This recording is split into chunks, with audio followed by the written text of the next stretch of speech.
Welcome to Poor Brothers Decisions.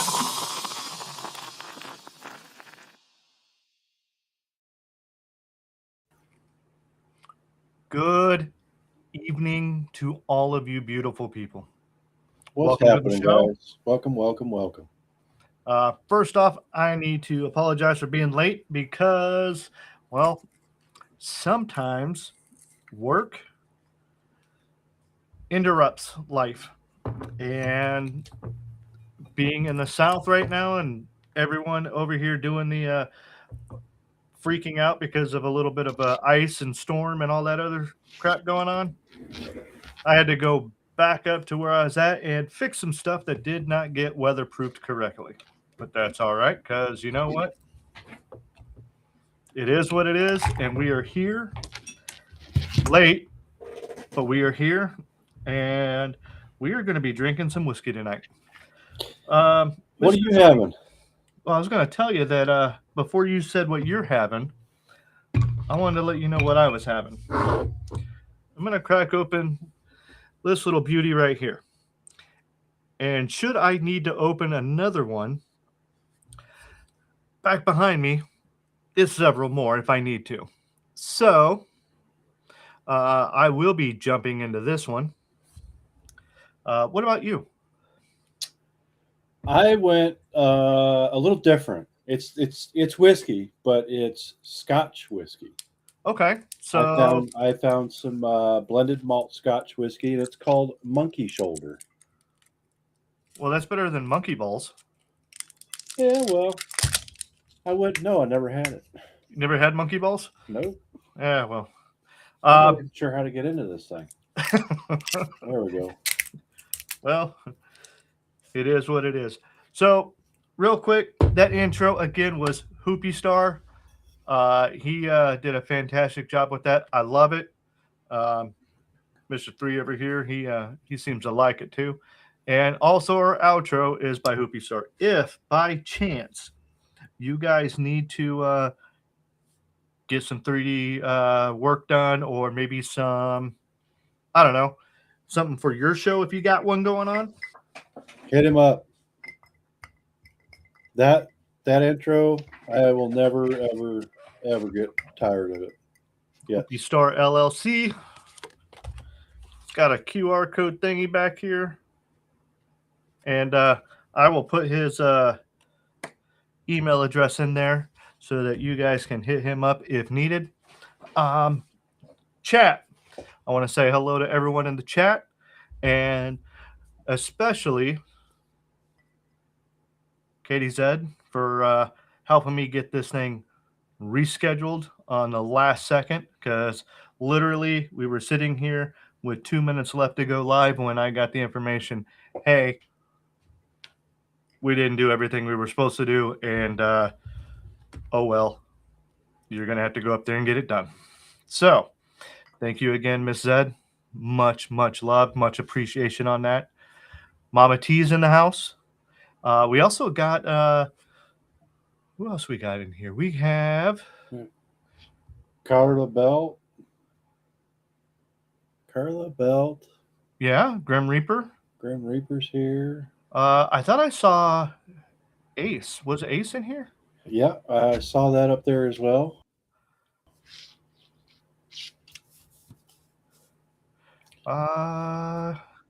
Ace's Dumb Criminals. Yes, I did see him in here. Thank you again. Also, look, go to Ace's channel. Go to Katie Zed's channel. Okay, Katie Zed, she's got a crime channel. Give him some love. Boom, booze and I haven't even started drinking yet. Booze and body cams. I know there was going to be a boobs and body cam and other stuff. I don't know. Her and KFAR do a pretty good show looking at body cams and stuff like that from cops. Hey, there's Ace right there. Right there's Ace. Look. Pretty good. They do a damn good job. Ace, we appreciate you. We really do. Hopefully some of these people here that are not subscribed to you can head over that direction. And if you... I don't have... See, whenever we start one of these things over again, it doesn't keep some of the information. I got to figure out how to do that. if you could somehow get me your email, I will make sure I get that up here. And if you have a show of your own, oh, look at that. Katie Zed's already thrown it in there. Look at that. Lifesaver right there. I'm going to have to figure out how to get all this stuff set up so that we can do that without bothering her. She's so busy. I can't get my damn drink open. Well, I'm going to try this. So it smells good. Oh, I missed this. Let's see here. Is that going to be enough? Nope. Nope. Nope. There we go. That is, I got to say, there's, cheers. Oh, that is so smooth. There's definitely a difference between Scotch? U.S. American and Scotch malt So whiskey. if you, one of these days we'll have to do it. We'll have to do a taste test. We'll get a very recognizable drink. That drink,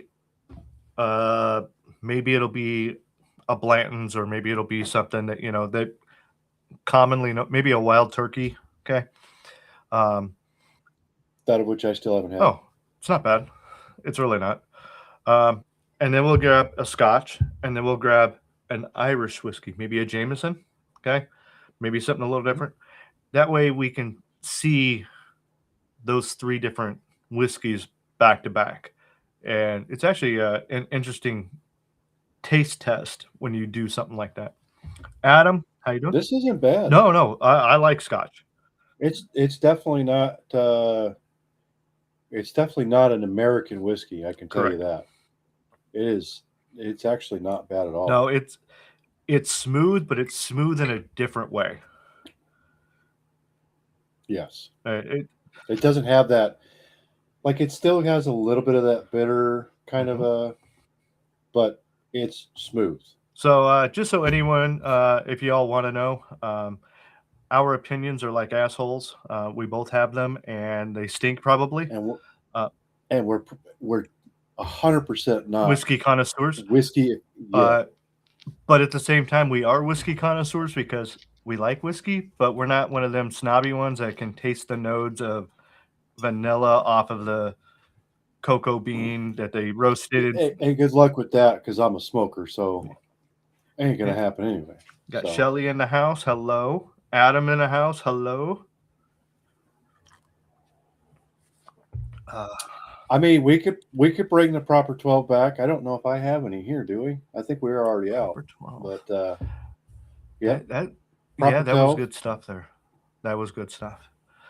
All right, so we got pulled in late due to weather, and I'm gonna have to go in early in the morning and double check some stuff, even though we're closed. Just to make sure nothing broke or anything like that. So having said that, it really hasn't hit here yet. It's just a little chilly. They've already pre-salted the roads and whatnot, in kind of anticipation of the ice. But what about up near you? I know you said something about some snow. Well, earlier in the week we got over the weekend or whatever, we got snow and stuff, but it's kind of, because it's been cold, it's stuck around for quite a few, like it's still sitting, but we haven't had any additional snow since then. Are you projected to get some? Oh yeah. Yeah. I mean, I haven't been following it. I'm hearing from different people, my wife and people that I work with, that we're supposed to see anywhere between 24 and 30 inches or more, or we might see less. But like I said,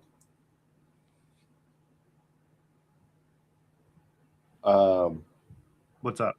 I haven't been following it, but it's been so cold here. Like this morning, drive in was -2. Good Lord. But it's been so cold the last few days, even though we've had the sun out, that it is literally taken that stuff and just froze it, and it's just like ice. Like I have to be careful because when I come, Yeah. when I come out of my driveway or out of my garage and go down out of my driveway, it slopes down to the left and then goes down.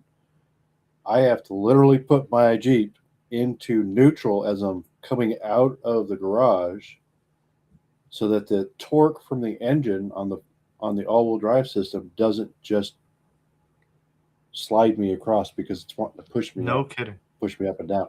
Well, yeah, Yeah. because when I get down out of the drive, I got that street, Yep. so and it's got traffic on it. So I literally put it neutral and just kind of let it coast out, and then I kind of just lightly hit the brakes, and then I let the door close, and then I check both directions and jam out. That way, I don't just go whoop whoop and slide right out, and you know, So I've got a nice flat driveway. That was one of the stipulations of getting a place out here was I've seen too many of them driveways like yours and even worse than yours. Sis used to have a neighborhood where yeah, you know, trees, driveway, and it did this just straight. It's like, well, first off, um, I don't have rockets on the back of my freaking car, so I don't know how I'd get up or down that. Secondly, when it does rain and it does freeze, because even here it does freeze, uh, I'm stuck in the house or I'm parking down at the bottom. And that's treacherous as it is trying to get from the top down and then coming home, having to walk up. I mean, it's like, good luck walking up it. yeah, it, Or you're gonna have to have some snow cleats on. yep. And I'm not about that life. I'm not, no. Eh, Now, I will tell you, I did see a home. I'm not about low temps, okay? But Now, whatever. I saw a homemade little go kart deal. Okay. Mhm. And they had put these little spikes on the wheels. So I'm guessing what they did is they took the wheels off the rims and they put screws through it going out. And then they, on the inside, they put a little bit of cement on there, like you would if you were patching and whatnot. And then waited for all that. And then they put it together and filled it up. And then they took them and put them on a lake They probably or a river that was frozen. took the like an inner tube protector Right. and Yeah. then put an inner tube in it. Yeah. So Probably. that way, because once you start poking holes in rubber, they don't tend to seal very well. No.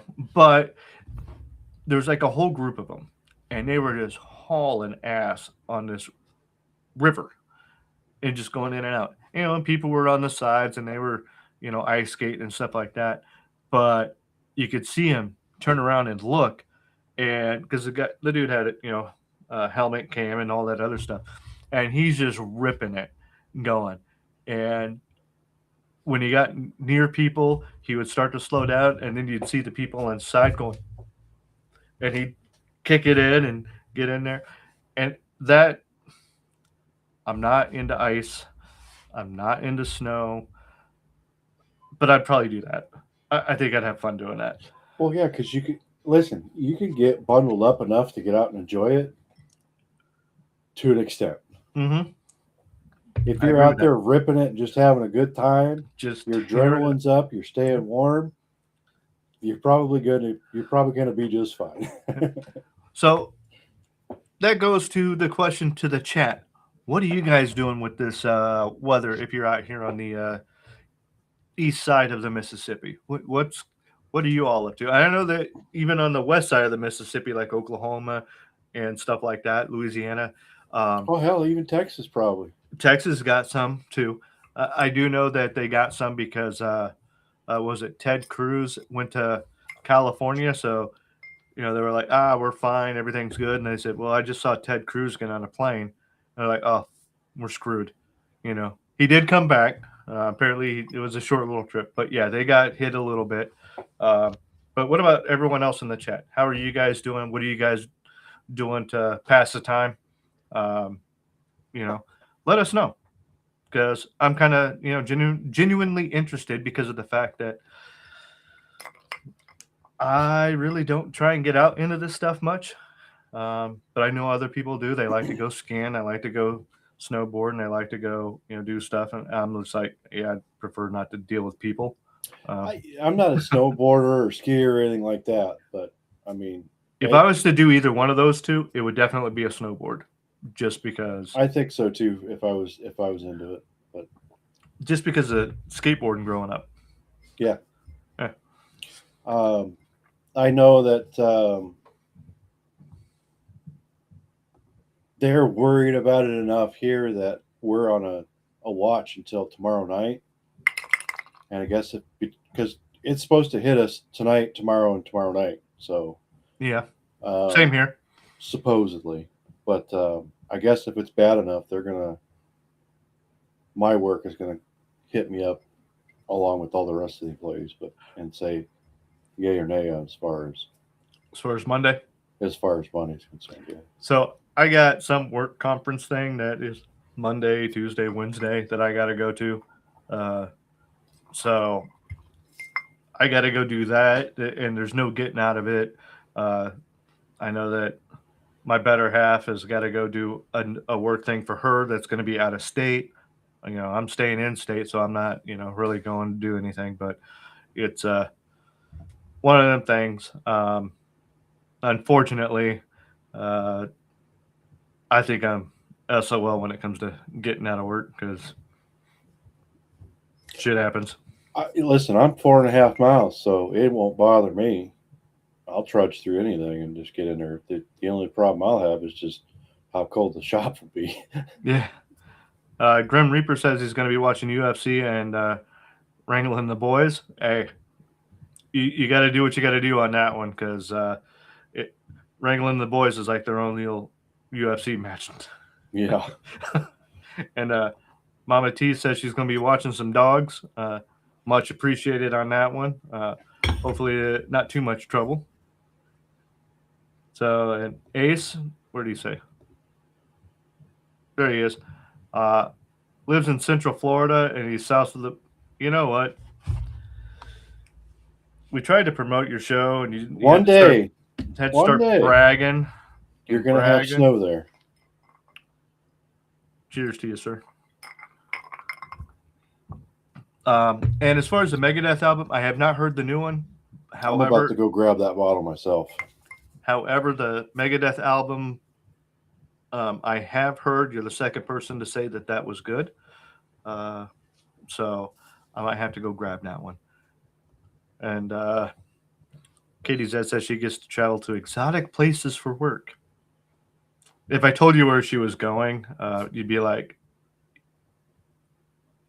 if you yeah, okay. Where's she going? Oklahoma? Not too far off. Oh, Ohio? No, a little farther west. But I did hear that the West Coast got a little bit of this storm, and it just kind of picked up speed and everything. So anyone on the West Coast, tell me what exactly happened out where you guys are at? So I heard that it actually did the opposite. It slowed down because we were expected to have had this storm already. Really? Yep. That's what I heard. As most storms do, they slow down, but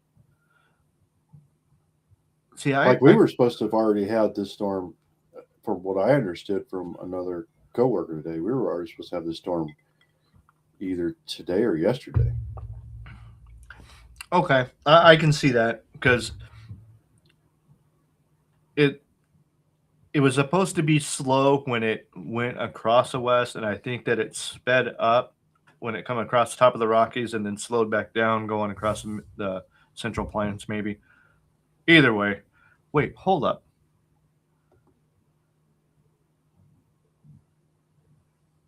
How did they get permission to cover Ride the Lightning? Because it's Megadeth. And the guy from Megadeth left Metallica, and there was some bad blood there. Did they kiss and make up and allow him to do this? Oh, I bet this is going to be badass. No wonder he wouldn't tell me nothing about it. The guy that was telling me that this was good wouldn't tell me shit about this album at all. Would not tell. He's like, you just gotta listen to it. I'm like, oh, okay. You know. Don't mind me. Interesting. I'm comfortable for the night, so I'm in my jammies. In your jammies, God damn right. man.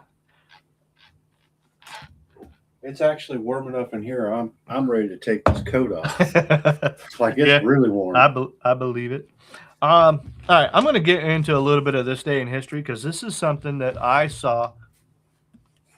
And yes, Dave Mustard helped write the original. I do remember he helped write some of the stuff on that album. I did not know to what extent, though. So, yeah.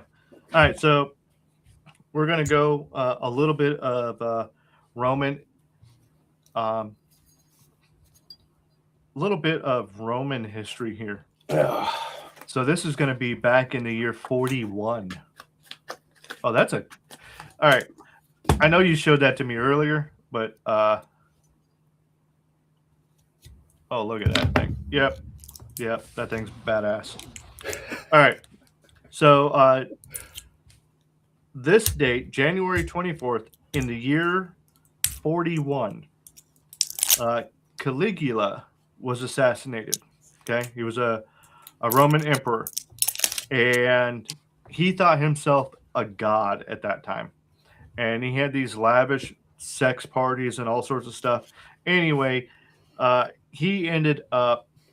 Yeah, it's nice, isn't it? Anyway, so goddamn good.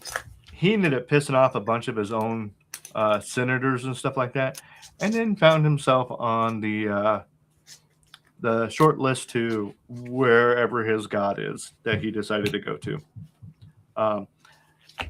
His fellow guardsmen ended up stabbing him to death. So, Nice guy. Yeah, you know,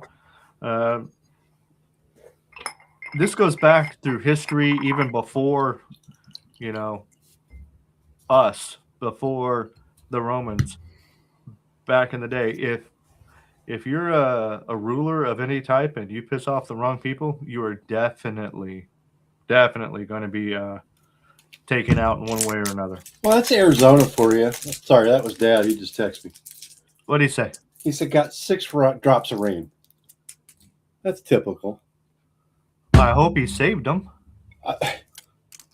No, I'm rubbing that in. You guys can keep your shit over there, is what he's saying. Yeah, I figured that. Yeah. Another thing is 1840. So we went from 41. Nothing really happened on January 24th until 1848. So 1847 years later, the next notable thing on January 24th happened. Almost 2,000 years. Like, yeah, just an insane amount of time later. So 1641? No, 1848. So the year 41. Oh, 41. Gotcha. The year 41. I thought you were just abbreviating 1841. No. My bad. Maybe I need to drink some more. Shit. Here, cheers. Anyway, yeah, 2,000 years. That's a minute. Yeah, just a couple. Oh, Aunt Pee-wee was born in 1848. I don't think so. I don't think so either. Unless she's talking about January 24th. But that would have been like 1900 something. Aunt P was definitely born in the 1900s. Yeah. Okay. No, I think that's when she's saying Aunt Pee was when. So in 1848, the gold rush began. Some guy by the name of James W. Marshall found gold at Sutter's Mill in Coloma, California. And because he just found some gold, everyone on the East Coast decided they wanted to go to the West Coast and dig for gold. And yeah, then all of a sudden California went from being rough and tough and to nowadays they put little flowers in the vase in their Little Volkswagen Beetles. Listen, I've been there. It was for a very, very short period of time, and I've been there a few times after that, mostly on just business, as far as driving in, dropping, and getting the hell back out. Uh, you can't. Sorry, California. Ain't no way in hell you could get me to live there. If you took all of the people out of California, it'd be a great state. It'd be phenomenal. You'd have to take all the people out of it. Correct. Because I make no bones about being in the service or whatnot. The problem with that is those people have to go somewhere. Yeah. So they need to go west.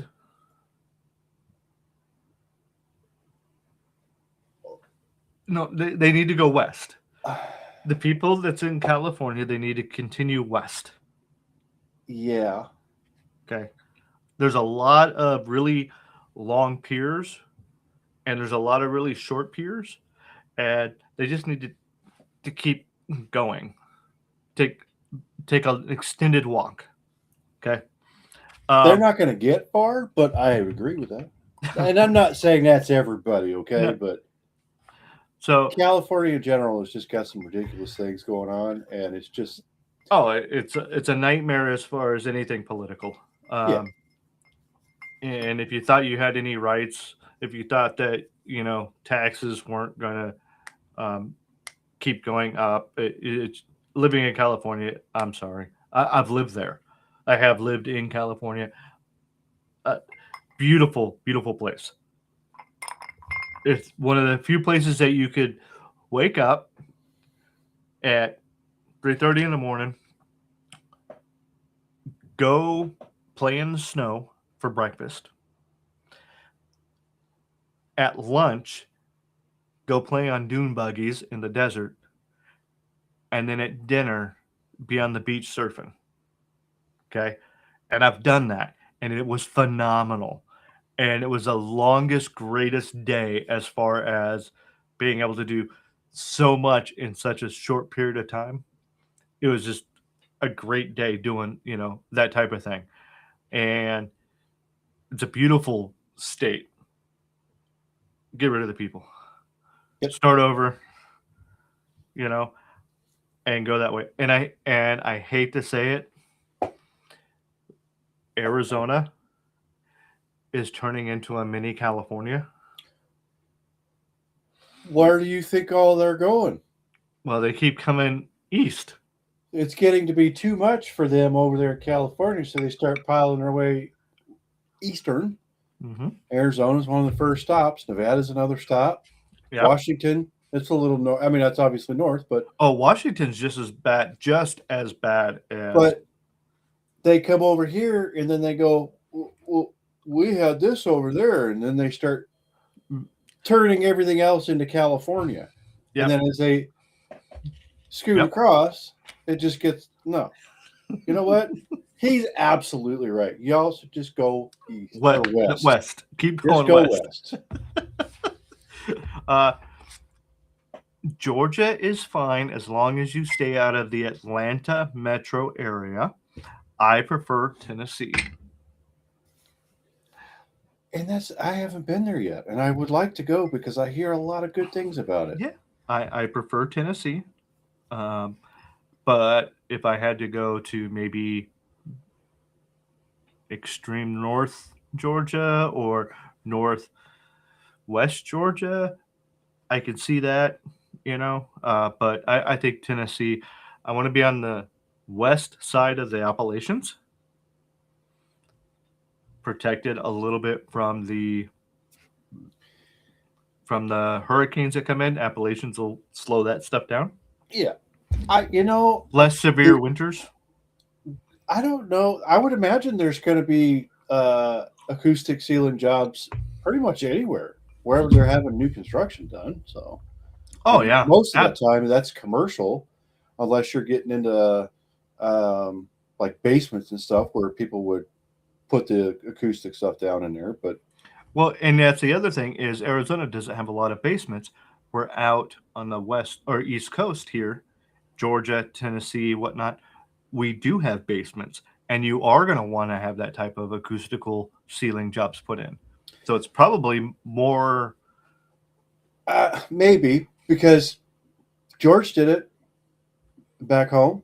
Oh yeah, yeah. But he, that stuff's everywhere. It's in hospitals. It's in. Well, I'm just saying that as far as buildings, it's just everywhere. Yeah, I'm just saying as far as like for residential with the basements out here, it's more. Yeah, you're probably looking at Midwest to East Coast type stuff. Yep. So, let's see here. Continuing on with the big book of history. 1908, the Boy Scouts are organized. Can we get back to the original Boy Scouts? I never went, but no, I'm talking like the Boy Scouts now. You could be a girl going into the Boy Scouts. Yeah, that kind of takes the Boy Scouts out of the Boy Scouts. What takes the boy out of Boy Scout? Yeah, and it's like I don't know. Boy Scouts, Girl Scouts, right? And I'm not saying the girls can't do the stuff that's being done in the Boy Scouts. I'm just saying that let the boys be boys, man. And we're gonna do stupid shit. Let us go. Yeah. We also need to make sure that in high school, okay, we bring back home ec, because too many people don't know how to cook. Too many people don't know how to sew. Okay, I can sew well enough to patch a hole in my whatever. Is it going to look pretty? Hell no. Is it going to be functional? Yes. Home ec, okay. I know how to make my eggs. I know how to make my waffles, and I can damn sure make a pretty good smoked freaking pork butt. Can't get rid of all that and go back old school. Skillet or just a flat plate. Cook your eggs, your bacon, your sausage, your pancakes. You cook grits, oatmeal, all that stuff. Make soups over a fire. Yes, learn how to do that. Yeah. Schools in general just need to bring back, I don't know, welding, mechanics, stuff like that. Yeah, they need to bring back the automotive / what the hell they call that back then? Because they didn't even have it when I was in there. They did with me, okay, and they had. If they did, I was super super young. Yeah, they did with me, where you had automotive and tech, and then they had wood. They used to have wood. They used to have woodworking classes. When I was in high school, they did not have woodworking. Not when I was either. When I was in middle school, they actually had this crazy ass teacher who would show you how to mix certain gases in balloons and make big booms. So we had to go from the middle school down to the high school, and then we got in trouble because we made big booms and it scared people. So you'd fill these balloons up, okay, and they go, now watch what happens when you light this on fire. And he was a big dude. He had a big old beard, and it was all yellow because he would smoke like a freaking freight train. And there were times in class we'd go out back because he's like, hey, come on out back. And we go out back, and he'd be teaching us a lesson while he's smoking a cigarette. Say, all right, now let's get back in the classroom. Be like, okay, cool, But the days when we weren't even fazed by that shit. No, I didn't give two shits about it. Like, all right, cool. Yeah. So I went in and we filled this balloon up. Okay, it was this huge ass balloon, and he takes this freaking fire poker thing and he lights it, and then he pokes the balloon and it blows up, and you see the flames roll across the ceiling. Okay. And he made sure probably he was acoustic ceiling. it was a bet. It shook everything. The teacher that was teaching the automotive class was also the wrestling coach. Okay. Comes running in because he thought the freaking place was falling apart. And we're all sitting there going, looking at the ceiling going, wow, because all the flames were going across the ceiling. Didn't catch nothing on fire because that's not the type of flame it was. It just, It is, but it's not one that's sustained long enough to create something more of it. right. And he's like, what the hell? And we're all like, that was so cool. Can you do it again? And he's like, no, you're not doing that again. Walks back to his classroom.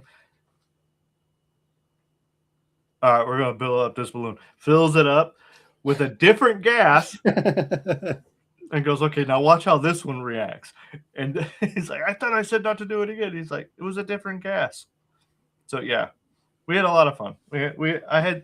I had some good teachers back in the day. And yeah, we got to get back to stuff like that. We do, because I mean that's how man, So that's do how you- men were men and yeah, kids were kids, and let the kids be kids, let them play, let them do stupid shit, let them learn. do you realize that there was a time when you went to school and you could be on a rifle team? And I'm not talking like ROTC. I'm talking you actually shot 22s in school for school as a grade. It wasn't in any of our time. And No, probably not even in Dad's time. I think it was the the very end of it might have been Pop's time.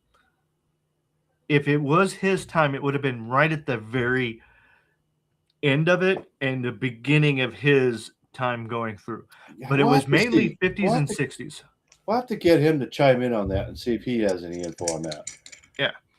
Pops, if you got any info on that, hit us up. Yeah, Throw it in throw the chat. We're paying attention, sort of, mostly. it. Not even close. I'm paying attention. Well, you're not drinking enough. Oh yeah, I am. So- Grim Reaper's got a comment up there saying he's got his son's school has crime scene investigation stuff. Yeah, which is cool, Yeah, for sure. and that's sciencey and all that, which is good because you get to learn, what blood We need to splatter bring is. all of that stuff back into it, not this. I'm just going to speak freely, not this sissy la la crap. Not the, oh, I'm offended by, you know what? Bullies had their place. They Now- have their place, Let me, and if you got bullied, you either stayed getting bullied or you figured out how to take the bully out. and that's what I mean by bullies had their place. If you were being bullied, okay, you had a choice. Stand up to the bully and get some intestinal fortitude, or if you were the bully, got your ass beat and knocked you back down a peg or two where you Yeah. belonged. Yep, took That's you what I down mean. off that fucking high horse. That's what I mean by bullies had their place because it taught people how to interact with other people. But you need that to an extent. Do I believe in bullies? Should there be bullies? No, but Absolutely not. But that's just but the way yes. society is. Yeah, exactly. We don't want them, and we don't want them to do what they're doing. But to some small extent, okay, you need to have it. hard times breed hard men. Yes. Good times breed Soft men. soft men. Yep. Okay. Great times breed weak men. Yep. Weak men will then turn and have hard times brought about them. That's why hard times again. Yes. So that's what I mean by we need The to cycle. have the bullies, because the bullies keep you from having those hard times like that. You know what I mean? It To an extent, yeah. it prepares you for life. Focus, camera, focus. What the hell's your problem? It's been drinking. Yeah, no, you have. I have. It hasn't. I had to refill. Well, I will too. All right. So getting back to this here. I probably won't see for quite a few days. I'm just saying, I probably won't see them for a few days. Oh, well, when you do. Especially since that winter storm's kind of. When you do. All right. 1946, the first United Nations resolution was passed. Okay. United Nations.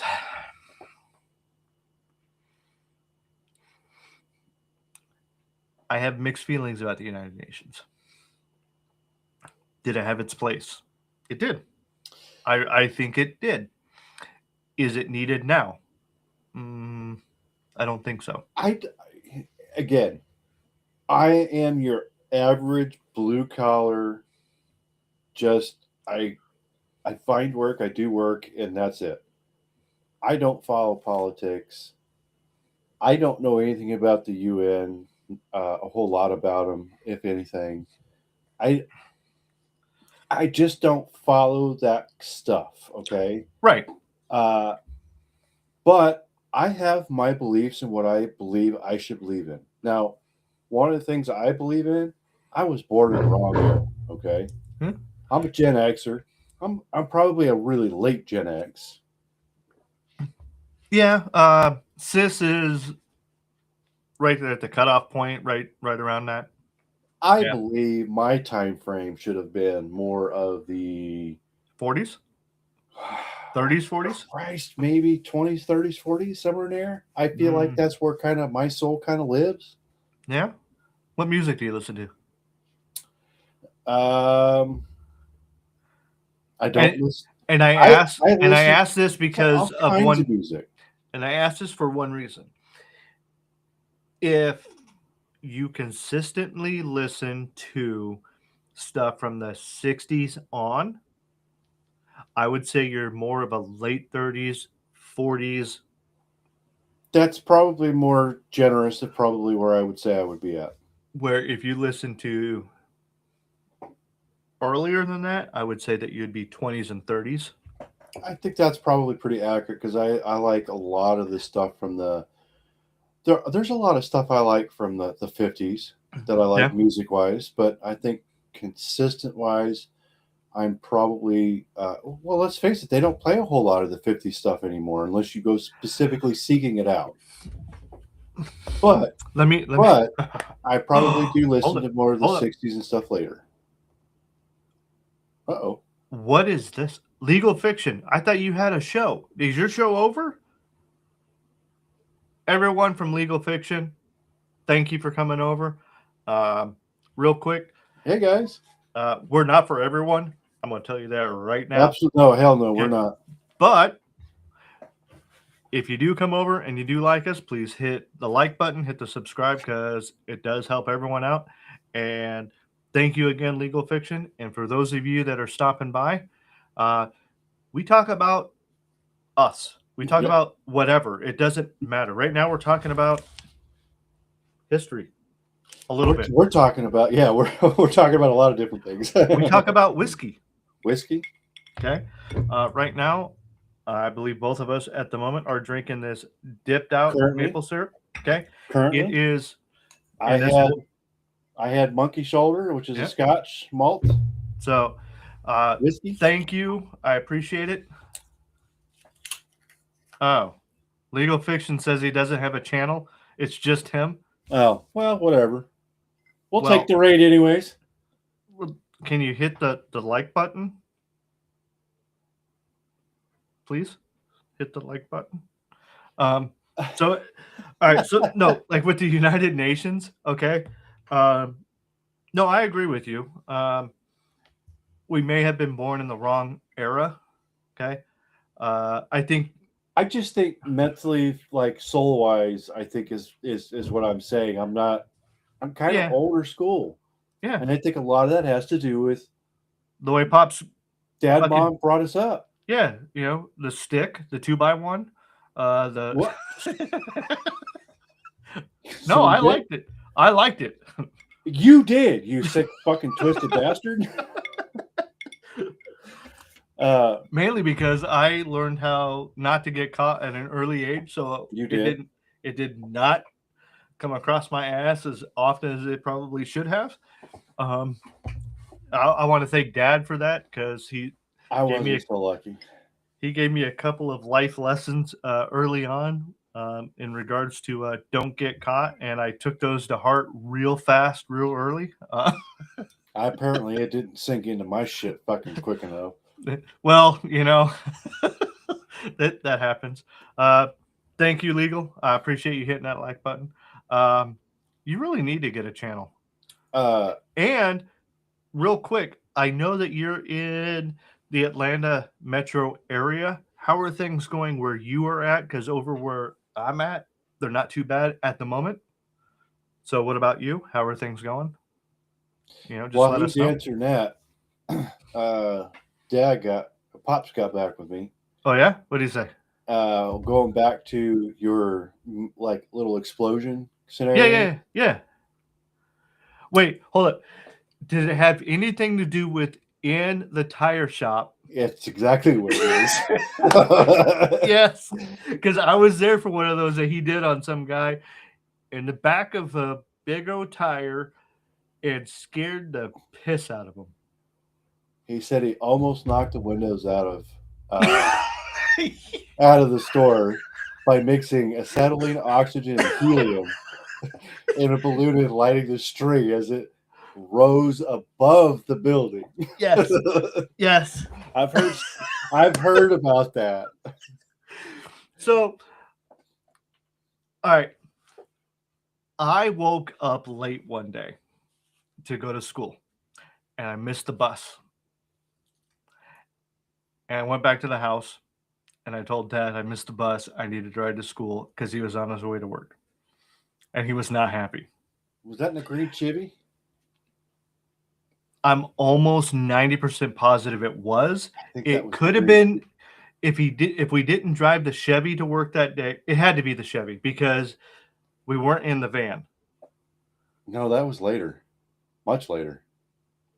No, I was high school. We had the van.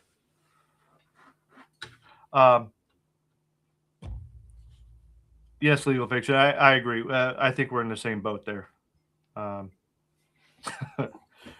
So Dad wasn't happy, and I knew he wasn't happy, and so I sat in the passenger seat, just sitting there.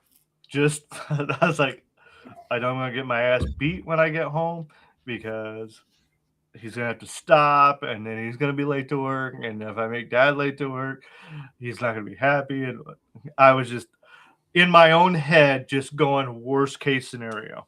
Okay. And then I'm sitting there and we just keep fucking going right past the exit to go to the school. Then I'm sitting there and I went,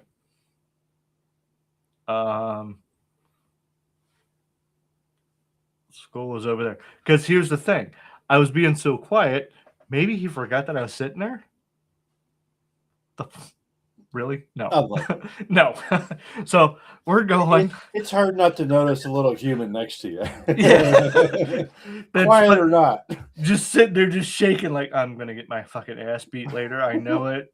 And and you know how you just let that shit roll in your head and you're like, it just gets worse and worse every minute, especially when Pops is sitting there not saying anything. Yeah. You're like, that's dangerous, isn't it?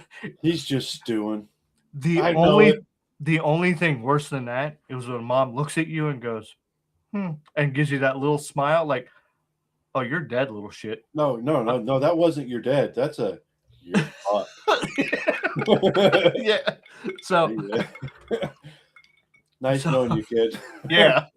So we're driving, and he goes, "Do you really want to go right now?" I went, "Hey, Roger, what's happening, buddy?" I'm like, glad you could come in and say hey to us, man. I go, is this like a trick question or what? Because he's like, "Do you really want to go right now?" I'm like, how am I supposed to answer this? And I'm like, no. And he goes, okay, sit there and shut up. Got all the way to work. Got to work. Picks up the phone. Calls mom. Hey, I got number one son. Call the school. Let him know he ain't gonna be there today. And hung out with dad all fucking day at work. I was helping with the tires. I got a phenomenal education that day that I would not have gotten at school. And I know that because the other guys were sitting there going, what's up with the boy? Now we're playing hooky. Playing. All right. I like this. I like this game. And we had a blast. And we just bonded, you know what I'm saying? Just Yeah. all because I was late to school and I knew he was mad. He's like, somewhere along the way, he's like, fuck it. I'm gonna take the boy to work. And I was like, all right, cool. And I had the best day. And to this day, I remember just going in there and one of the guys showed me. You got to see some of his work ethic too. I did. Oh, I got to see it a lot. And yeah, man, I tell you what, that's just, it's phenomenal. Yeah. And that's where I learned a lot of it. To do that with their children and show them hard labor and show them work ethic and let them see when something pisses them off at work and how they deal with it. Yeah. Yeah. You can't just. So it's not like, it's probably not like it nowadays. It for sure isn't. No. Anywhere near like what it was back in them days. Those right. Days. You couldn't tell your boss, hey, fuck you. Right. No. And not get fired like you can today. Back then it was. Yeah. And then everybody was like, okay, we're gonna go out back, we're gonna deal with it, and then we're gonna go back to work. It's just like when back in the old days, man, you got in a freaking fist fight, you beat the shit out of one another, and whoever came out the victor was the victor. And then everybody shook hands. Was like, okay, we're done. In the Marine Corps. And they were best fucking friends. We'd go out back of the barracks, whoop on each other. And where's this? In the Marine Corps. Marine Corps. Yeah. We'd go out. Like boot camp? No. Like in Japan, we go outside the barracks, whoop the shit out of each other. And that night we're drinking together. Black eye, busted nose, still a little crust on the lips busted up. Right. Fat lip. And you're sitting there drinking. Holding on to each other. Should be. We just fucking beat the shit out of each other, Yeah. And now we're good buds. So, Dad took me to work. And that's where he was showing me a smaller version of it. And also where you could take like a 2-liter bottle or like a 1 liter and put the air compressor to it and just pull the lever and it just shoots all the air in it and it blows. Yeah. Fucking Chuck. I wasn't privy to any of that because I know I'd been to the shop too a time or two with him, but I was pretty little. But I wasn't. Oh, I got stories of when. I think the only thing I remember is just pushing water at some point. But I remember Dad telling me about when they. I can't remember the Asian guy. John? The Asian guy that used to work with him. Donnie. I'm almost positive it was Donnie that he was talking about, where he had these M80s and they had the tires. And back side of the shop, they had the tires and it was kind of flooded after the rain or whatnot. And he would throw the M80 in it and it would shoot the water like 30 foot in the air and the tires would separate and come back down.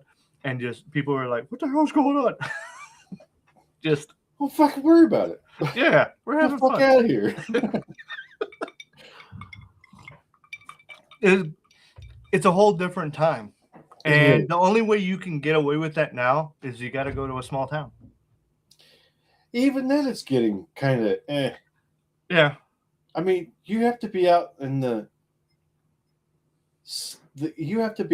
outskirts and be in the small. You're going to be in the sticks of the sticks? Kind of, yeah. Yeah. All right. Do you see that?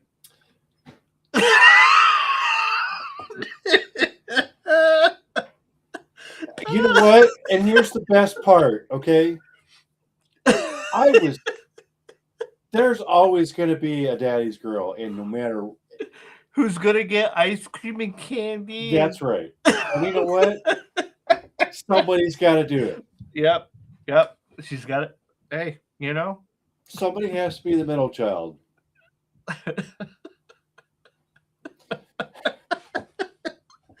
All right. So, all right. So yeah, I'm done with the history because that's brother, just, I'm gonna tell you what. It's been a rough week. So I don't have anything spectacular. Oh, I don't have anything spectacular, but I got a couple of things. The only thing I can say is like for work this week. I had an angry moment, and it wasn't. Oh. All right, let's do this. It kind of was, but it kind of wasn't. It mostly wasn't. Doing a job, and I got an intake manifold for a job, or not an intake, but an exhaust manifold.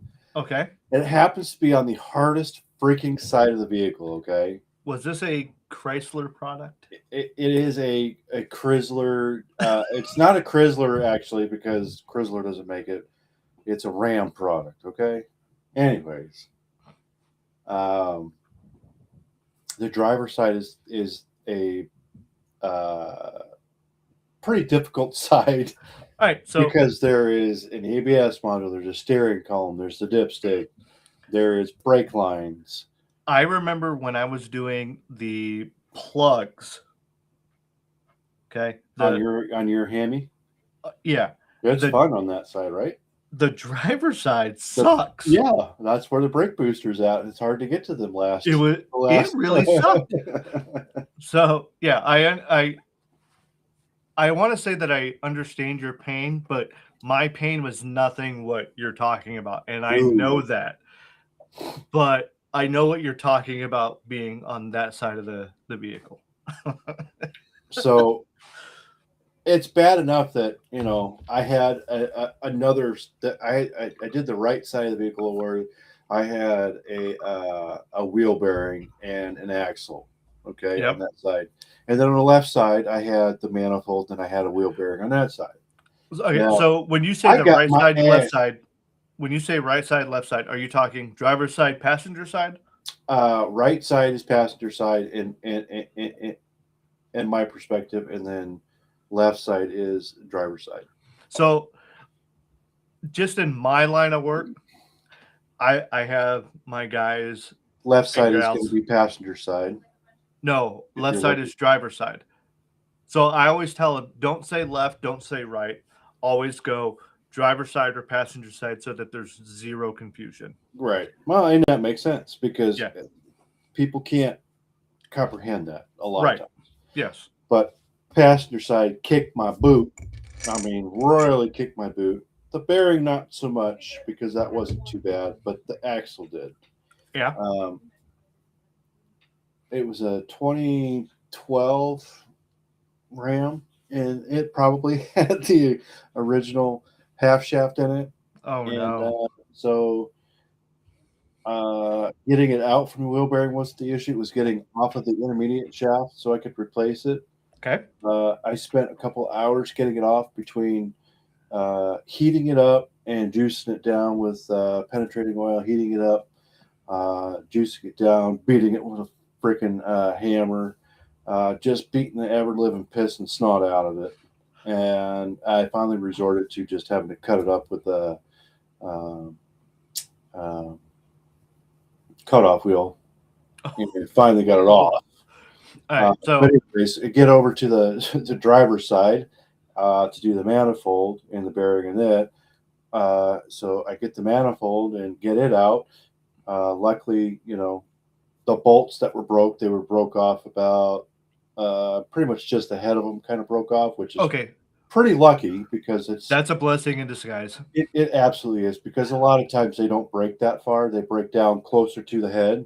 Yep. And a lot of times what you have to do is you actually have to clean the broke side of the stud off, weld a nut to it, and then use the either a socket or a wrench to try and get the broke off piece out. Right.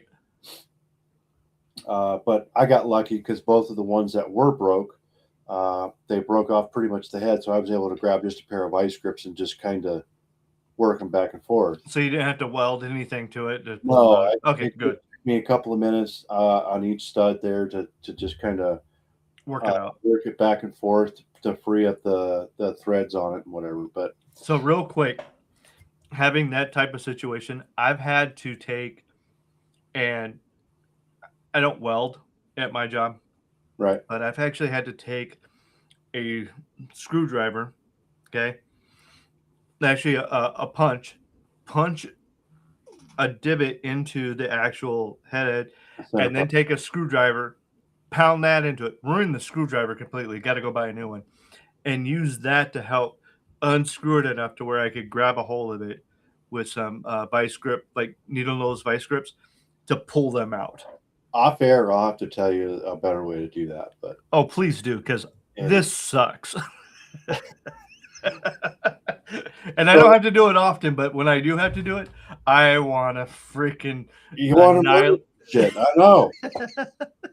Doing it the fucking caveman way, I would too. But so hold up real quick. This is from Pops. Back in the day, Chevy had a Monza with a V8. You had to pull the driver's side motor mount out in order to change number 3 spark plug. Can you imagine having to do that? Absolutely. I'd want to give me the shotgun. I'm going to start a shotgun right now. No. Try a starter. Okay. You got to pull the motor out in order to get a starter out of a freaking Jeep. Yes.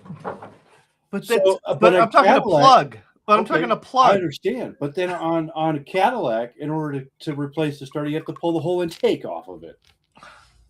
So, do you remember the first time you had to work on a vehicle and you're like, where the hell is the battery at? And then you had to search the vehicle for where the battery is at? Yeah. I'm like, oh, they're going to put it in the trunk. So I went and looked in the damn trunk. No, it was underneath the passenger seat. Yep. What? Oh my! And nowadays, it's not just under the passenger seat. They went, we crammed the main battery plus the B battery, which is your start-stop battery, under the passenger seat. We're not going to do that no more. Now we're going to put the main battery under the driver's seat, and then we're going to make it go all the way around to the other side to get the B battery out of the passenger seat. You're talking Greek right now. You're telling me there's 2 batteries in some cars? In some cars, there is a start-stop battery, which is considered a B battery. So you have an A battery and a B battery. What cars do I need to stay the fuck away from? All of them. All right. Back to your manifold. Sorry. We got on a tangent. Back to your manifold. So, anyways, I'm ripping this manifold out. I got it out. I've got the studs out. Everything's gravy. I've already had a shitty 2.5 hours on the passenger side, and I'm starting to come out of my little bit of a funk on the driver's side because things are kind of going pretty smooth on these salt cars. Did you happen to say any of this out loud? What? Like, I think this is going well. Did you happen to say anything of that sort? No. This was pretty much internal monologue. Because there was a few choice words outwardly on the passenger side. Yeah. So I've got a rule that with my team, the people I work with, it's like, if things are going good, shut your mouth. Don't say anything. God, yeah. That's where I was at. Do not put this shit out into the universe. But the problem was I put it out here. Yeah. Because you're talking to yourself. I'm talking to myself. I'm like, oh, this is going good, dude. You're doing real good. Yep. Nope. No. So yeah, I feel this. you. Now, mind you, I've got the manifold out. Everything's good. I've got the old man. I've got the freaking gasket. It's gasket coppered the whole freaking year. I'm ready to roll. I get this thing in there and I start putting this freaking manifold in there, and I'm struggling. I'm like, okay, I know these things are a pain in the ass on this side, anyways. I know, why am I struggling so much harder today? I don't get it, but it's beating me up. And I just keep going. I keep going. I finally get this thing in there, and I go, son of a bitch. So I spend the next 4 or 5 minutes struggling, 6 minutes struggling, getting this thing back out because my stupid ass didn't look at my freaking manifold and go, you know what? That's not the same one I pulled out. Oh no! You were trying to put the passenger on the driver. I was. I almost succeeded. I got it in, but then went, wait a minute. I almost succeeded. This ain't gonna match up to the exhaust manifold or to the piping going out. I went, yeah, but it could have ran so much better if you would have got it to work. So I had struggled for another freaking 6 minutes to get it back out. I'm cherry red. And I'm kind of pissed off, and I'm like, ain't nobody's fault but your own, you dumb shit. I put it all back in the box, and I take it up to the fucking parts guy. I'm like, hey, I need a driver's side, not a passenger side.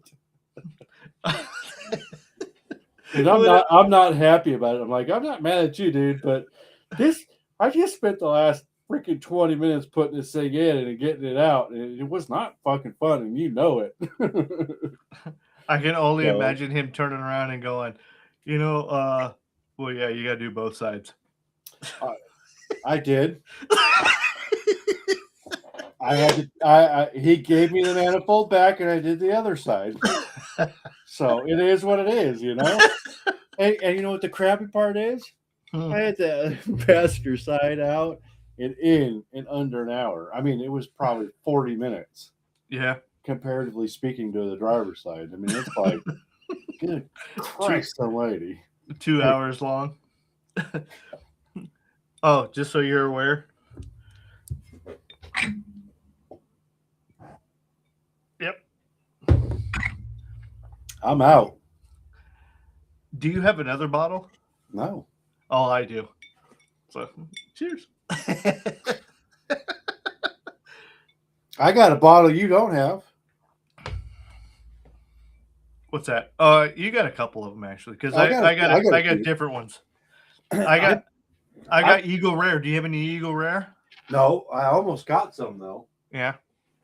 What do you got? I bought.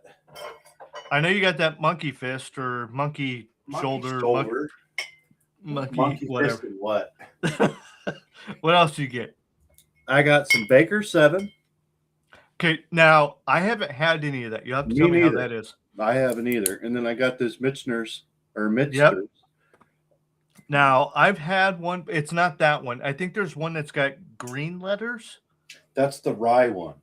So I've had that one. That one was pretty good, actually. I have been curious about that one just as much as I have been about this Baker 7.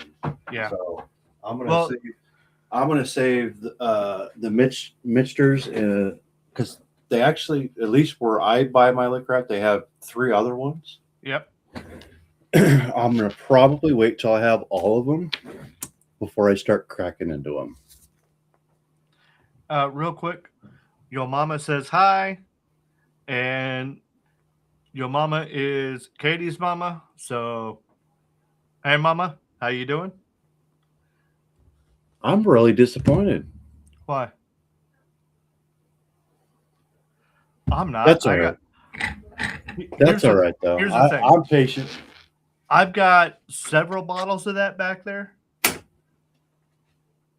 Hi. That's Mrs. 3. Mrs. 3. Do you have all your digits? She does. Can you show us? We need proof of digits. You need to see. They need to see all your digits. We need proof of digit. There we go. See? She can't hear, so I have to tell her. Oh yeah, we need proof of digits. So. Oh, did you see? What? Rebel? What? I did. What is it? What? They brought my Red Bull back, baby. Who did? Red Bull. Which one? Is that the Juneberry? Ice vanilla berry, baby. That's the one that They tastes brought like the that shit icicle, right? Oh, Or the ice pop? The ice pop? That was yeah. Yeah, the ice pop. They finally brought it back. So I have not seen that one. I've seen the Juneberry. They brought that and the peach back. The peach I've seen, and there's another one. Let me see. There's the Juneberry.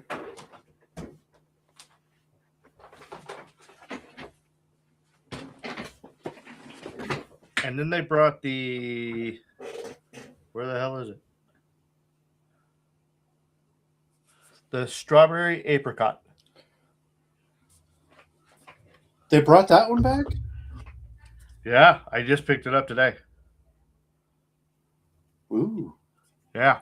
Ooh. So the strawberry apricot's pretty good. It's good. Yeah. The vanilla iced berry was by far of all the Red Bull flavors my favorite. So that's the one that reminds me of that popsicle that had the white, the blue, and then the red. Yes. Yeah. My absolute favorite. And then phenomenal. Yeah. They got like it was so good that I was like, I'm buying a case of this shit. And I did. I did buy a case of it. And then they went away. Yeah, we're done. And I was like, Yeah. oh man. They're jerks. Bastards. Yeah. So anyways, so you had to do the passenger and the driver side on that after trying to put the passenger on the driver and it not working. And then they said, oh yeah, you still got to do this anyway. yeah, and I can sit here and be all pissed off about it. And I was a little ticked off because I was like, oh, I only called the one side, even though they, the other side did have issues. So let's face it, the Rams, the 5.7 Hemis, all of them have manifold problems. They all do. And the biggest part of the problem with that whole setup is because they didn't have just the Hemis in the Ram pickups. Right. They had them in the Jeep Cherokees. They had them in the Dodge Magnums. Yep. They had them in a couple other things. And none of those vehicles had manifold problems. Zero. And the reason being is because all the other ones had this little pipe about this long. Okay. I don't know. So let's see, 18, 20 inches, but they had a flex pipe in there. You really got to work on that. 18 to 20 inches. This is probably about 12 inches, and this is no. 12 inches is your foot. You have an 11 and a half foot, right? What size shoe you wear? 11 and a half. Okay. So I wear 11 and a half. That's 12 inches. Yeah. Okay. Not 18. Here, hold on. You watch this shit. You've been lying to your wife. No, you watch.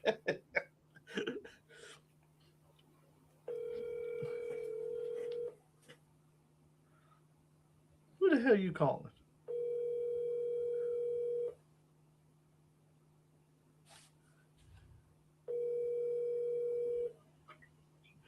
Yes, Roger. It's bomb pop flavor. Hey, Yes. will you bring a tape measure in here real quick? Sure. Thanks. Bye. Roger. Let's see what he said. The bomb pop flavor? Yeah, bomb pop flavor. Yeah, that's what it was. The white, the blue, and the red, or whatever color. Yeah. So, I didn't. That's news to me. The 5.7 and the Jeeps and the Durango do go bad sometimes, and when they do, you have to remove the heads to fix them due to space work. Oh, that sucks. So, No, that's not what you had. Bring that in closer. sorry, here, 12 inches. Measure that. That's not.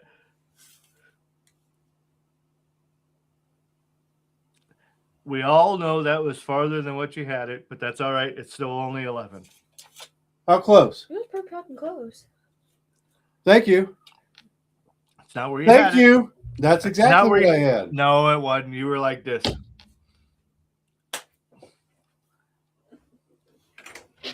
Hey, do you got anything good cooking over there? I'm hungry. Who? Us? I know she can't hear me. That's No, why I she said can't. Yeah. No, there ain't nothing good over here. I'm hungry. Well, I the think bacon's already gone. I ate it. I think Mrs. Zed had said something about maybe some spaghetti, which Oh. means that she probably got some meatballs to go with it. So, oh yeah, I'm looking forward to that. What So, else you got? Well, I've actually had a fairly level and decent week. Yeah. Nothing crazy going on, prepping for the weather or whatnot. And the last second, I'm not going to say that they were trying to take shortcuts, which is why I had to go back up there. I'll have to But look at the video, but I don't know if it was half that distance before.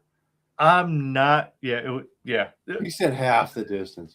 I didn't say this was 12 inches. Yeah, you did. Not That's what I'm saying. I said it was here. You were This barely distance- past. No. You were barely past your ears. Whatever. Thank you, Grim Reaper. I owe you $20. Anyway.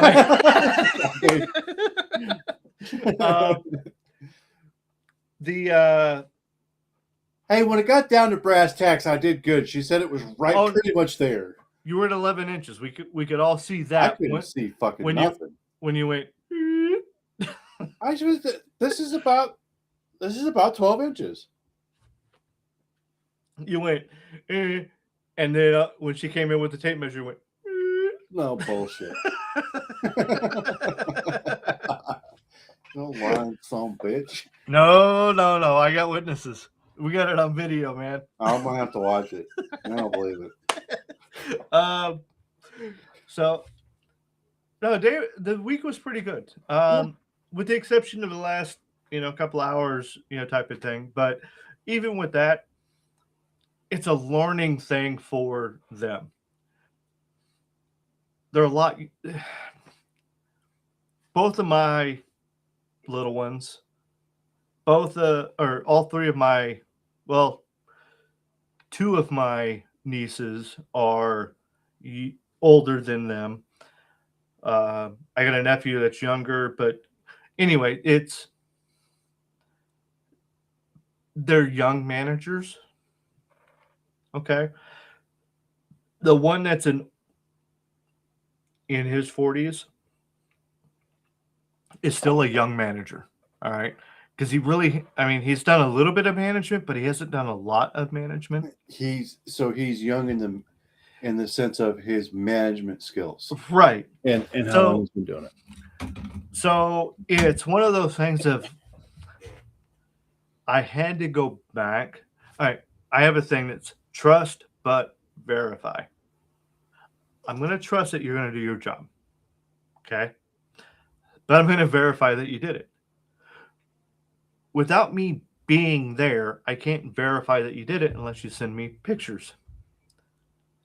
I didn't get the pictures. So I asked for the pictures. Oofta. And I could have looked at some video, but the video wouldn't have given me exactly what I was looking for. And they sent me the pictures and said, all right, well, this is a picture of it 3/4 of the way done. Where's the rest of it? And they're like, oh, that's what we did. So that's 100% done to you. Well, yeah, I didn't want to do it. I had to go fix it. That's fine, because here's the thing. It's It's not fine, but it is fine. It's fine because I let them know that they did not do it to my expectation, and I had to stop what I was doing, go fix it because it needed to be fixed. Oh, it didn't need it. It had to be fixed. Oh, It could have created a bunch of problems. yeah, absolutely. And then I sent them pictures of it, what it should have looked like. Now, my number two actually sent me, I take full responsibility. I haven't responded to that yet. And the reason is because I could say, yeah, you fucked up, or I could say, no, I take full responsibility because maybe I should have stayed instead of gone home to make sure it was done right. And that also would have been the wrong thing to do. You're right. It is, in a sense. So I'm not saying anything because I want him to think about it and go, maybe I should have thought ahead, because he drove 40 minutes there, took 20 minutes to finish up what we didn't do, and then had to drive 40 minutes back. And that's going to play in his head more than me poking at him. I mean, maybe, potentially. Just depends on how his mind works. But It you would does. hope- It you would works hope that it way. works that way. So It does work that way because there's other little things that's happened where I've, instead of beating him overhead with the stick, I've just kind of let it hang out there and it eats at him until like 3 days later, he finally comes up to me and goes, "Look, dude, I'm sorry."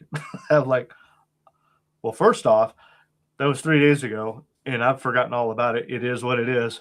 Fuck it. Learn from it. And I've already moved on 3 days ago. what is some shit that has happened to you? Sort of similar like this in your career being in the Marine Corps. Oh, all right.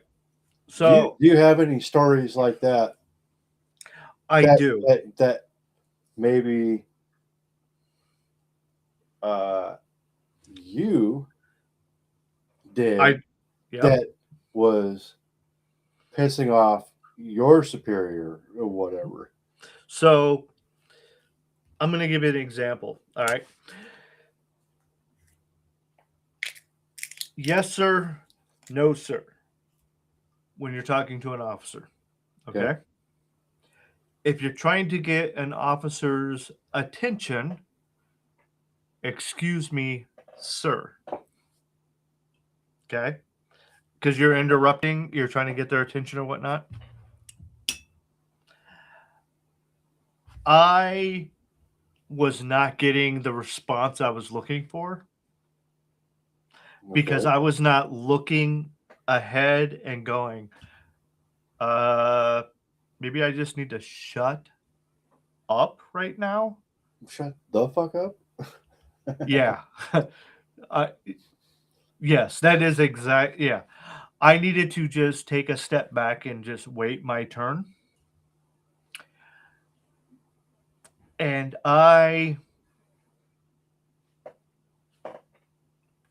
excuse me, Captain so-and-so, mind you, that's an officer, and I was barely in the Marine Corps at all. Okay. I got his attention. I also got the staff sergeant's attention, and I also got the gunny's attention, and I also got the lieutenant's attention. Okay. You got a lot of attention at that point. I got so much attention on what I said. Now, mind you, you got more than you bargained for. I was trying to get his attention to let him know that his wife was on the phone. Oh. But the problem is he was in a meeting that I didn't know he was in with someone higher than what his wife was. Okay. Now, Oh shit.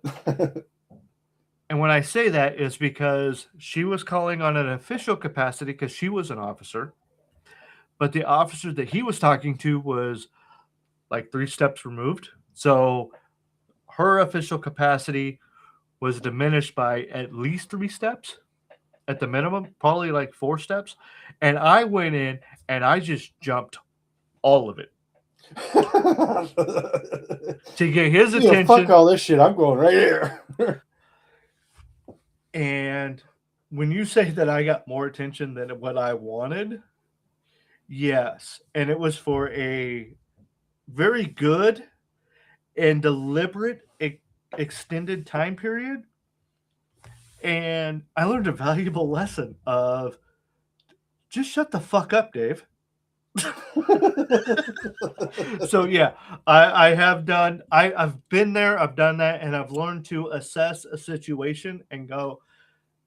Let me play this out like I'm playing chess because I need to go 3 moves ahead and 3 moves right and 3 moves left. And just to be on the safe side, I'm going to go 3 moves back also because I'm playing on a field that I need to look at everything. Okay. And in some cases, I need to start looking 3 moves up and 3 moves down because now it's 3D chess. Right. And I learned that at like 19 years old. They haven't learned that yet. And this goes back to hey, we need to have, I don't know, automotive class. We need to have, the shit that they don't have now. No, there's a lot of stuff they don't fucking Yeah. have right now. So That's stupid. that's that's where I'm like, yeah, I've learned lessons that they haven't learned yet. Okay. Now, taking a step back, I've also had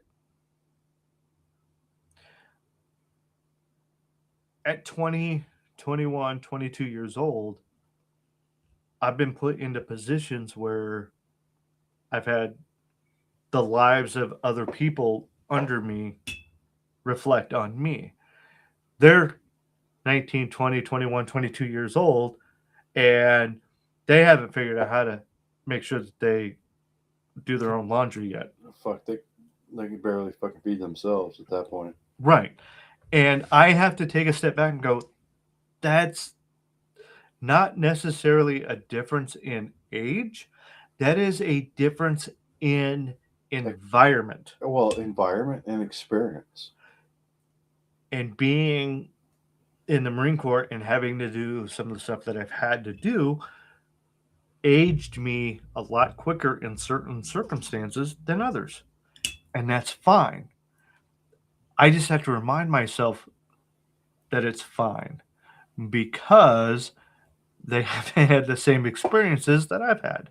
Yeah, for sure. And yeah, it's just one of those things where I expect a lot because I know what I can do, and then I know what I can do in certain circumstances quickly. But then I have to look at them and go, have they had the experience? Have they had the teacher? And this is where Exactly. I like being the teacher, whether it's in firearms, whether it's in whatever I'm doing. When I can pull them aside and go, look, this is how this is done, and then that light bulb clicks, I'm golden. Yep. Because you can see when that light bulb clicks, you're like, they go, Oh, wait a minute. Yeah, well, yeah, that makes sense. You see they go boop, and you're like, I got 'em. All right, there now it is. I can continue to teach, and that's where I'm sitting at. Is I don't give two shits about being a manager or a district manager or a a corporate manager. I don't care about any of that. No, it's about teaching and throwing that forward and, Right. and expanding that knowledge out. And one of the things I learned early on, okay, I had a colonel that told me, he goes, look, he goes, yes, I'm a colonel. I'm in charge of all this shit. He goes, but here's the thing. I don't know what you do minute by minute, day by day, hour by hour. I don't know. You are the subject matter expert. Because you are the subject matter expert, I am going to refer to you, who's only been in the Marine Corps 6 months, 8 months, 10 months, whatever it was. Okay. It was less than a year. I'm going to refer to you because you know your job. I'm out here with you. And yes, I may have ultimate decision on bigger scale stuff, but what we're doing right here, right now, you're the subject matter expert. You tell me what I need to be doing. That's a good dude right there. And I took a step back and I go, hold up. I go, how does that work? And mind you, I'm 19 years old asking a colonel who's not only been in the first Gulf War, okay, but did a lot of other stuff that he really couldn't tell me about, but alluded to. And I kind of put some of the pieces together later on in life. Mm-hmm. And he goes, how that works is very simple. You can be a lower ranking individual by rank, but your experience and the position that you are in outranks actual rank. So Absolutely. if you tell me I am doing something wrong, which is going to cause injury, life or limb, or whatever the case is, Irreparable damage. if I don't follow your direction because you are this subject matter expert, I'm at fault.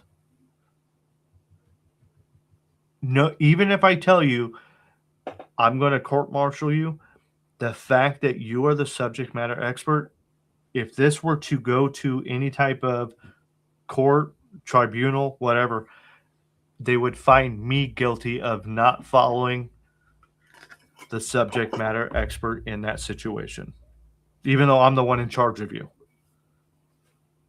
And that opened my eyes up to a whole different field of view. So when in the different jobs that I've had after the military,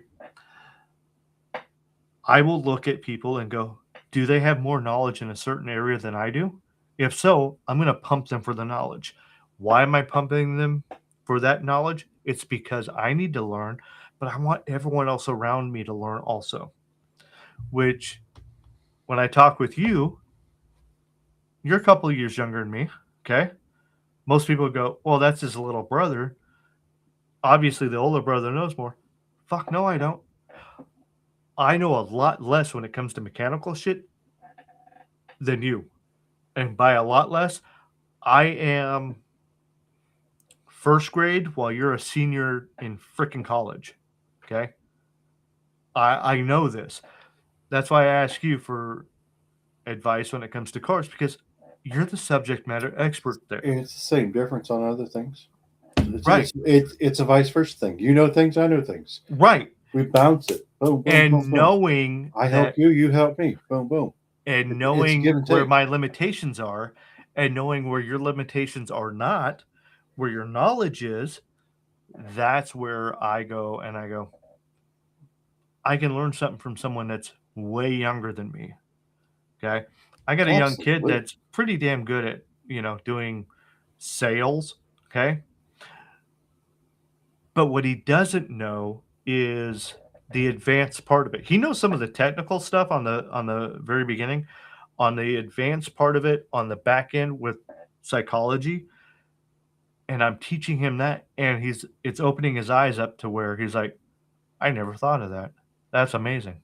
So yeah, it's that type of thing where I'm sitting back going, hey, I'm easily older than his dad, but at the same time, I can learn a couple little things from him, but I'm going to give him some additional information to make his knowledge explode. Yeah. So, Dad's done that for me oh yeah, time and time again. yep. So, All right, I need to do something right quick. So, you've got the floor, sir. what the fuck am I going to do with it? I don't know. Do something. Jesus. That's cue for I have to take a piss. Shit. What the hell am I gonna do? What are you guys doing? Is there anybody still here? Is anybody still here? Actually, I don't know because I can't really tell. Does anybody have any mechanical things they might need? It's been pretty quiet in here for a little bit. I see a couple people still here. Roger's still here. Roger, yeah.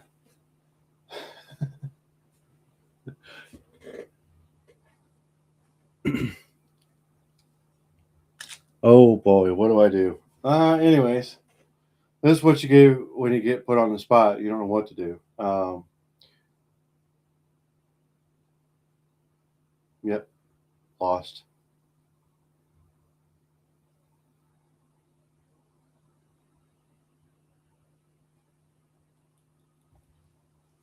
Can't hear you, dude. If you're Yeah, here, there you are. you're just hard of hearing. No, I was saying, you got to keep him on his toes. You guys got to, throw something in the chat to keep him, hey, what's going on? I don't have any fun facts to you. I came in a little short tonight because I was just wore out and beat up from this work week. Well, so all right. So,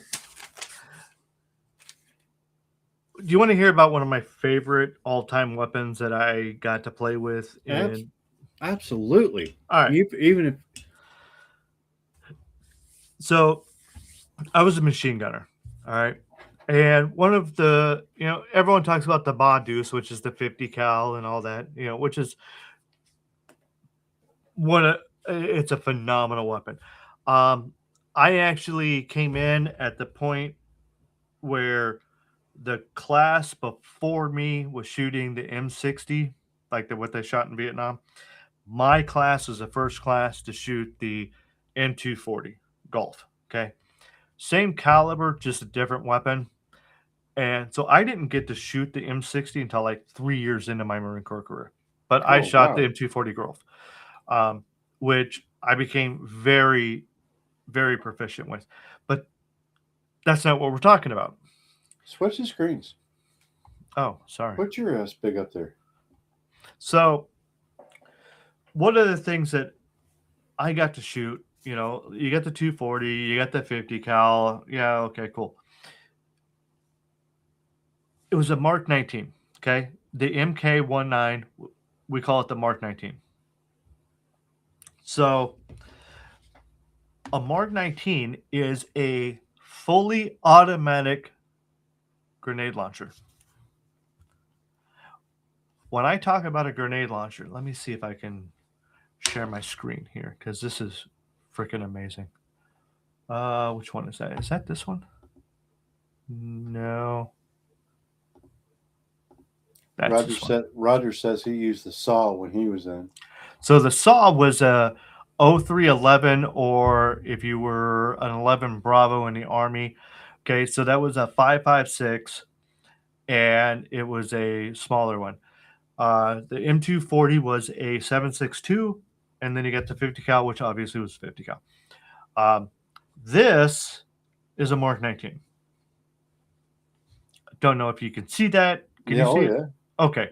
It's a sexy looking little machine. Little? Okay, that thing was almost 80 pounds. Just we're not talking the tripod. We're talking just this part right here. I don't know. Can you see my cursor? Nope, it's not showing up. But I'm assuming you're rearranging to where it's everything but the tripod. Oh no. There it is. Yeah. Okay. So barrel and the unit itself, not the tripod. Yeah. And this is not the right price for it. This is a non-functioning, ultra-realistic. Okay. This is just a picture of it. Okay. Right there. Pretty close spec of it. Yeah. Okay. So That's like 80 pounds right there. It really doesn't break down any further than that, other than the tripod and the ammo. Okay. Makes sense. Um, So you got where 80 pounds just yeah, it's blatantly hanging out everywhere. it's not a little guy. Okay, and when I'm 200 pounds now, when I first went into the Marine Corps, I was 135 pounds. When I got out of boot camp, 175, and I pretty much stayed 175 pounds the entire time I was in, so 8 years. And 175 pounds, and this is 80 of it when you're carrying, plus whatever's in your pack and everything. It isn't light. I'm telling you, people, this is not light. Anyway, just this guy right here, 80 pounds. Then you got this tripod here, which is 15 to 25 pounds, depending on what it was made out of. Old school stuff is probably a little heavier just because they didn't have any of the lighter stuff, Right. but it was awesome. And then you take a look at this. You got the butterfly trigger on the back side here. This is a charging handle, okay? What they're not showing you here is you got the spindle here, and then you got the T&E, which is your elevation and traverse mechanism here that goes from right about there down. And then again, the butterfly handle. So this is very similar to what like the Modus has in the 50 cal, okay, where you just wrap your fingers around this guy right here and this guy, and you put your thumbs right there and you just push down on it, and it goes, full auto on you. This charging handle's a bitch. It's a lot of fun. Cheers. I get some monkey shoulder, so. And then, so you got the grenades. Now, these are 40 millimeter grenades, all right? And they're a different size grenade than what you would use on, like, let's say your M16, you got the little grenade launcher on the bottom, okay? Yeah. It's a different size. So you can't use them interchangeably.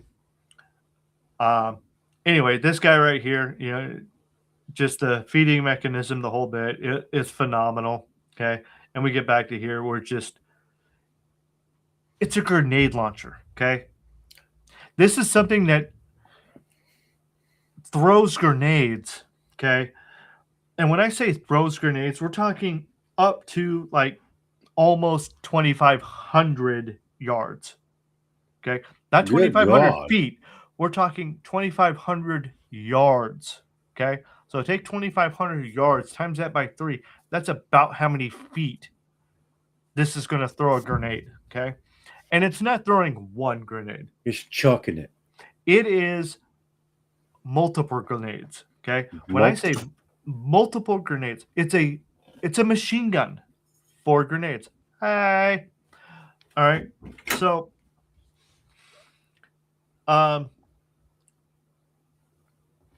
if you take a look at over here, okay? I don't know if I can make this any bigger. No, it's not doing it. Maybe it is. Maybe it can. Anyway, this guy here, those are big ass grenades. All right. Honestly, they're pretty damn big. And they're phenomenal because the 40 mil. All right. Let's take a step back. What your police have, okay, is right. I want to say 38, 39 millimeter. I don't remember off the top of my head. It's right around there. It won't fit into this. These are bigger. And what you have on your 203, or not your 203? Yeah, 203 grenade launcher, is only 39 millimeter. So it doesn't transfer. No, the military version's 40 millimeter, but it's a shorter casing and everything. Anyway, you can't take one, put it in the other, and expect it to work. It's just not going to happen. That's kind of like taking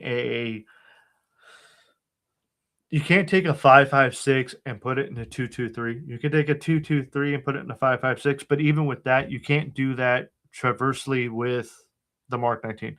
It's got to use its own thing. Anyway, I'm getting in the weeds on this. It is so much fun. Okay. And by fun, I mean like it's just phenomenal. Um, let's go ahead and show this one here.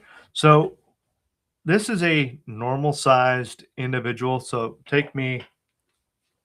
I'm only 5'9". I know I'm kind of short, but as a machine gunner, you kind of want to be short so you can hide behind the machine gun. This is absolutely a monster of a weapon.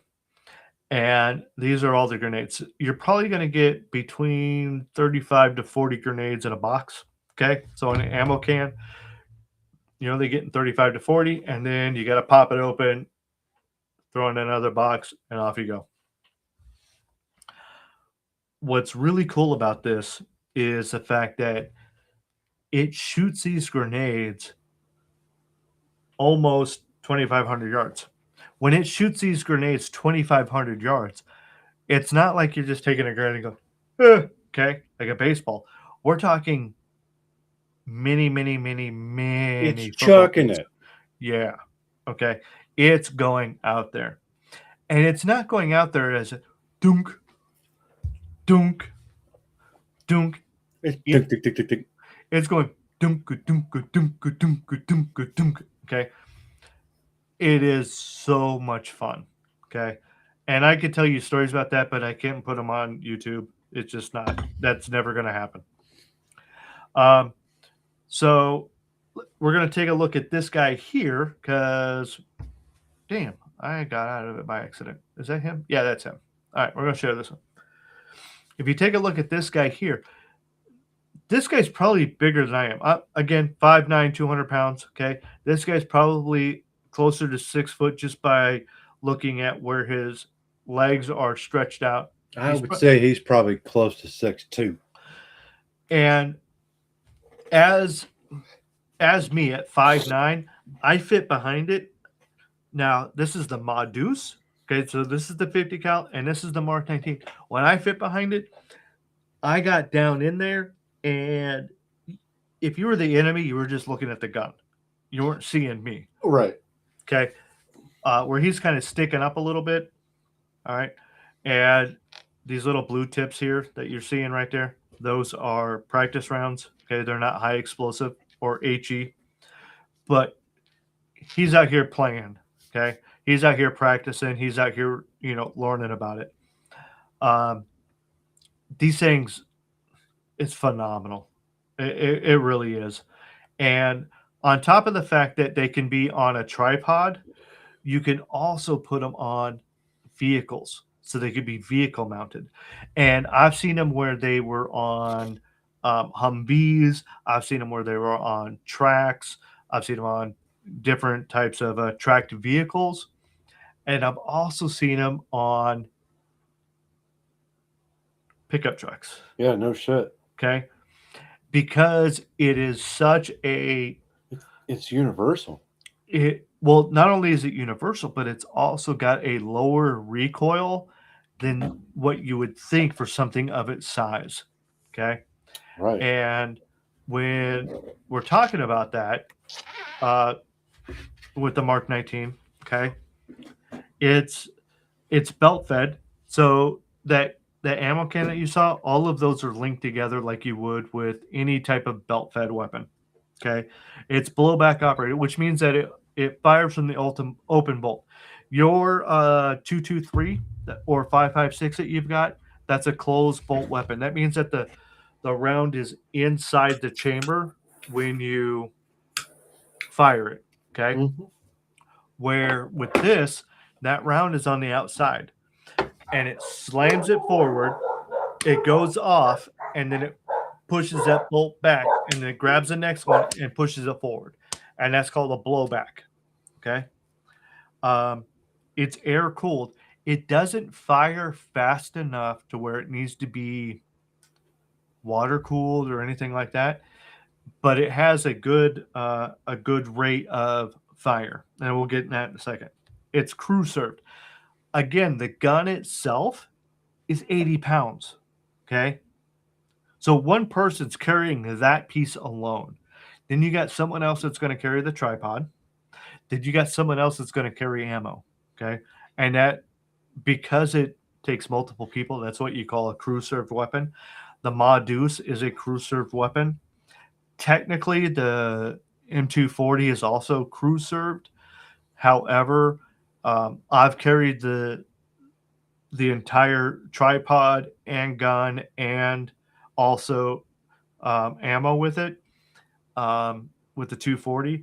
It sucks majorly. I know a lot of guys that have done it. Okay. Also, with the 240, it's also got a bipod option to it. So you could carry the ammo and the gun. And because it's on a bipod, you don't have the tripod. You could go that route with it. But you always have someone else carrying ammo. You're not the only one carrying ammo. Anyway, so that's what kind of makes it crew served, is it's multiple people carrying it. Hence the reason crew. Right. And then it's an air-cooled weapon, which is designed not to cook off. Because it's a blowback operated, okay, which it fires from the open bolt. You don't have a round in the chamber. You don't have a round in the hot chamber, which allows it to cook off and explode. You could take your 223, okay, fire a whole bunch of rounds at it, your 5.56, your M16, your M4, whatever. You can fire a whole bunch of rounds out of it. You can make your chamber extremely hot. You could throw a round in there and not pull the trigger and still have that gun go off, because you've made it hot enough to where it's going to cook off the black powder, or you're firing and it shoots that round, which sucks. Okay. Where this doesn't have that option because it fires from the open bolt, which means that there's never a round in the chamber unless it's firing. Right. So that round that you're waiting to fire is always outside the chamber. Okay. It fires 40 millimeter grenades. Okay. So they're big boys. Okay. Huge boys. Yeah. So it will shoot. Okay, there's three types of fire. Okay, there is sustained fire, which is just putting rounds downrange at a very rapid pace. No, not rapid. Sustained. It's a slower than rapid. Okay. Okay. It'd be like doom, doom, doom. You could do that at about 40 rounds a minute. Okay. Then you have sustained, which for the Mark 19 is about 60 rounds a minute. So it's like one every second. Doom, doom, doom, doom. And that is, a sustained rate of fire, or excuse me, that would be your rapid rate of fire. Sustained would be about 40. Okay. And then you have what's called cyclical. That is just trigger all the way down and just letting the gun go. And it's doing its thing. 350 rounds a minute, okay? Which in machine gun standards is really slow. Oh, yeah, for sure. However, in grenade standards, that's 350 grenades a minute.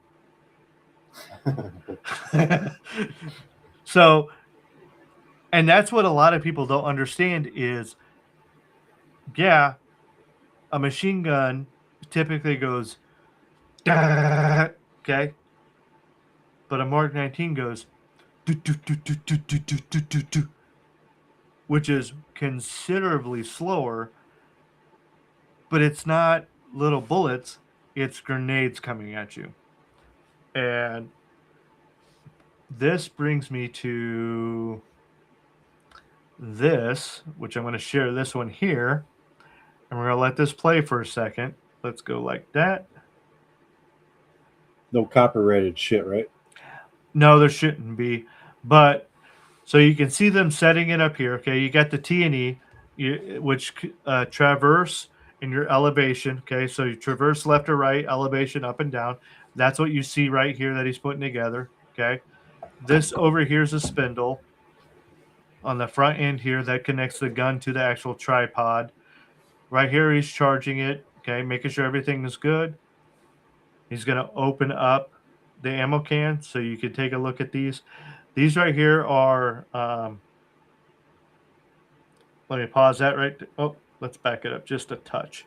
If you look at here, okay, there's 32 in this ammo can, and they're HEDP, high explosive deep penetrators. Okay, so these are live. These are no shit what you would use in the That's battlefield. for Okay, legit. Yeah. okay, these aren't your practice rounds or anything like this. Is a no shit. They're practicing with real stuff right here. All right, and like I said, it's 40 millimeter, 32 cartridges in this one. You can have 32 or you can have 40 in it. Depends on the size of the ammo box. Okay. So going through, pulling them out, and what they're doing is they're setting them up in such a way that they're easy to load. And when it runs out of that, they can load that next section in appropriately. Okay. Take all the plastic, all the foam, all that other stuff out. Okay. And as you can see here, he's shooting it and he's shooting short bursts. We're going to back it up a little bit. Watch him again. Oh, sorry. Didn't go back far enough. Loads this up. And like I said, he's putting it all in there. You can see how many fired right there. Now, what we're going to do I can't even tell how many. Was that about 15 or 20? Oh, I guess might be.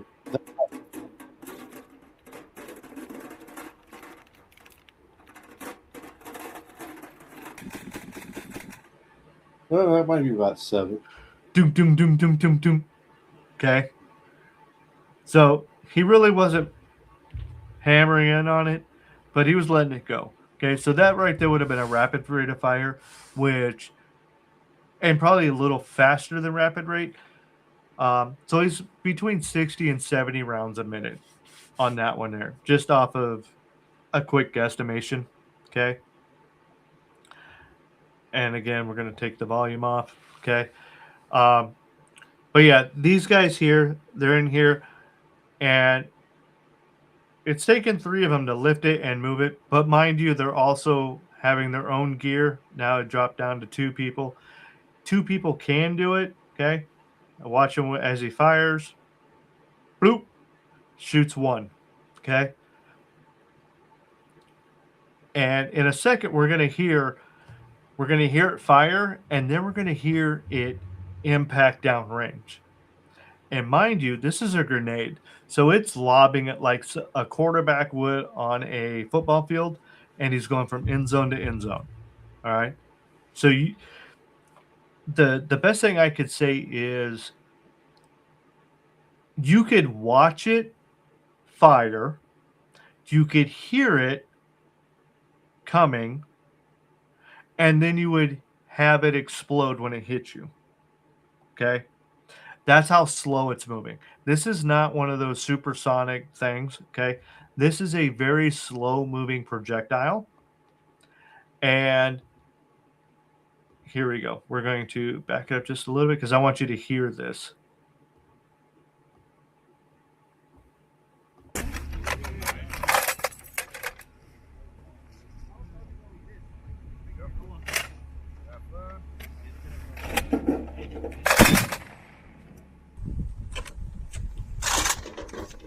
Listen. You're good to fire.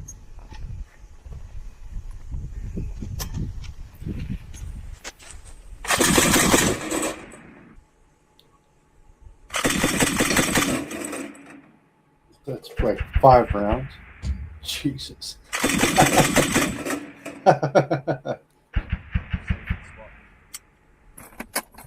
Yeah, you're hearing that. If your brain's got enough to comprehend that, you're fucking done. Yes, that's the point of this. You are hearing that going, oh, I heard that. Wait, Yeah. that's too slow to be a machine gun. Hold up. It's over. Your brain is going, okay, That's too slow to be a 240 Golf. That's too slow to be a Modus, a 50 cal. But it's too fast to be maybe someone that's just shooting a couple of, it's too deep of a sound to be like a 223 or a 308 or 762. And by the time you realize what it is, okay, mind you, you've had all that flight time to think about it. You're like, I'm screwed. Yep. That's You've exactly what got that is. just enough time to go, I'm fucked. Yeah, exactly. And that's why I like the Mark 19, because it is such an amazing weapon that is so destructive. But at the same time, it's so much fun to shoot, man. And it's slow. It dum dum dum dum dum. All right. And you can really hold it down, and you can like legitimately get almost 400 rounds a minute out of it. Okay. You're probably looking at about 350 rounds a minute, but it's still so slow in your head when you know what a machine gun sounds like, and your brain clicks and clicks and clicks, and you're like, I'm screwed, just like you said. And it's over with. It is a phenomenal weapon. I'd love to answer any questions if you had about it, because it's one of those. It's like I loved shooting it when I was in. I'll probably never get to shoot it again unless I got a hold of someone that was, in the military and they had a range and they said, "Hey, you used to do this. Come on in," type of thing. Um, when I did security work over in Afghanistan and in Iraq, we couldn't get anywhere near it. Now I got to shoot a lot of Russian stuff when I was in Afghanistan. I got to shoot a lot of other stuff in Iraq, but I never got to play with this again out of the Marine Corps. And this is one of the ones that I'd like to do again, to be honest. I fuck kidding me? I'd love to experience that. Oh, it's a fucking blast. Just dum dum dum dum dum. Look at you nursing that shit. Well, I'm out of this bottle, and the other bottle's back that way, and I don't have another bottle. I still fucking demolished it. there we go. All right. So, anyway, anyone have a question about the Mark 19? I can tell you that it was 1968, I believe, was the first year that it came into service for any of the militaries. So it was used from Vietnam, and it is still being used today. Okay. So we're looking at 1968. We're looking at 78, 88, 98, 08. We're looking at 18 and we're looking at almost 70 years, and it hasn't gone anywhere. The only one that I know that's been longer has been the Modus, the 50 cal, okay, which is used, if I'm not mistaken, in World War One. So the 50 cal that we're using today, same thing was used in World War One, I believe. I could be wrong there. I know it was used in World War Two. Absolutely. I'm 90% sure it was used in World War One as well. But yeah, You see what Michelle Shock's got? the clutch exists because engines hate stopping. I don't think she's wrong. I think she's absolutely right on that. Earlier cars stalled Yeah. consistently. Be- No clutch yeah, meant engine off every time you stopped. The clutch left. The it clutch allowed let it to. momentum live separate. Yeah, Clutch let momentum live separately from combustion. Civilization followed. no, civilization is still combusting. We're we need a clutch. We don't have one. It totally makes sense because I would imagine in the older days that the clutch needed to be there because of the fact that literally Well, it would be like pedaling a bicycle when you every stopped. every time you stopped, you would have to restart. Correct. Like a bicycle, So where if you had that clutch where that momentum of the momentum stayed there, you could engage it again and keep slip going. slip the clutch and let it keep running. Yeah. Great point. Good job. Yeah. Let's see here. Max distance 2,500 yards. Okay, roughly. It's actually a little less than that, but you can get 2,500 yards out of it. That's max. So that's an area target. Okay, that's not a pinpoint target. On a pinpoint target, so we're talking like the door of a Humvee, Right. 1,600 yards. That's still fucking cray. Okay. So, okay, that's a effective point target, 1,600 yards. Muzzle velocity is between 750 and 800 feet per second. So that's what it's coming out of the barrel at. Okay, of the muzzle. Let's see here. When training, the safest close distance you can shoot is 310 yards. Okay, or 300. Damn, that's a 300 football field. 310 meters. Okay, so it's a little bit farther than a football field. That's the safest close. Give or take. But in a combat scenario, okay, 75 meters. Oof. Yeah. So you can shoot at 75 meters in front of you. And I have actually heard of units using it even closer than that. Okay, because they've had to. Good God. Yeah. Mind you, that the kill zone on it is when it lands, 5 meters out is kill zone. Okay. So if it hits and you're within that 5 meters, you are definitely dead. Definitely. Phew. Where if you're within 20 meters, you are hurt significantly. And within, let's say, like 35 to 40 meters, you're fucked up. Okay. You might still be able to fight, but you're fucked up. Okay. Kill zone. You get a 5-meter distance circumference. You got the kill zone, and then you have your you're fucked up and you're not fighting, and then you have your fucked up and you're still fighting. 75 meters is really close, and I've heard it being even closer in some situations that they've had to use it in, and that racks your own brain when you're having to shoot it that close, because when you're shooting it that close and that concussion, Sure. the gunner's feeling it. All right. You're not feeling it. The gun's feeling it. It's like, wait a minute. That's too close for my comfort. Yeah, when the gun feels it, you're feeling it too when you're pulling the trigger. So yeah, Mark 19 is a absolute phenomenal. It's a fucking beast. It's a fun toy to play with, man. I'm telling you. And like I said, there's a couple of things I could tell you offline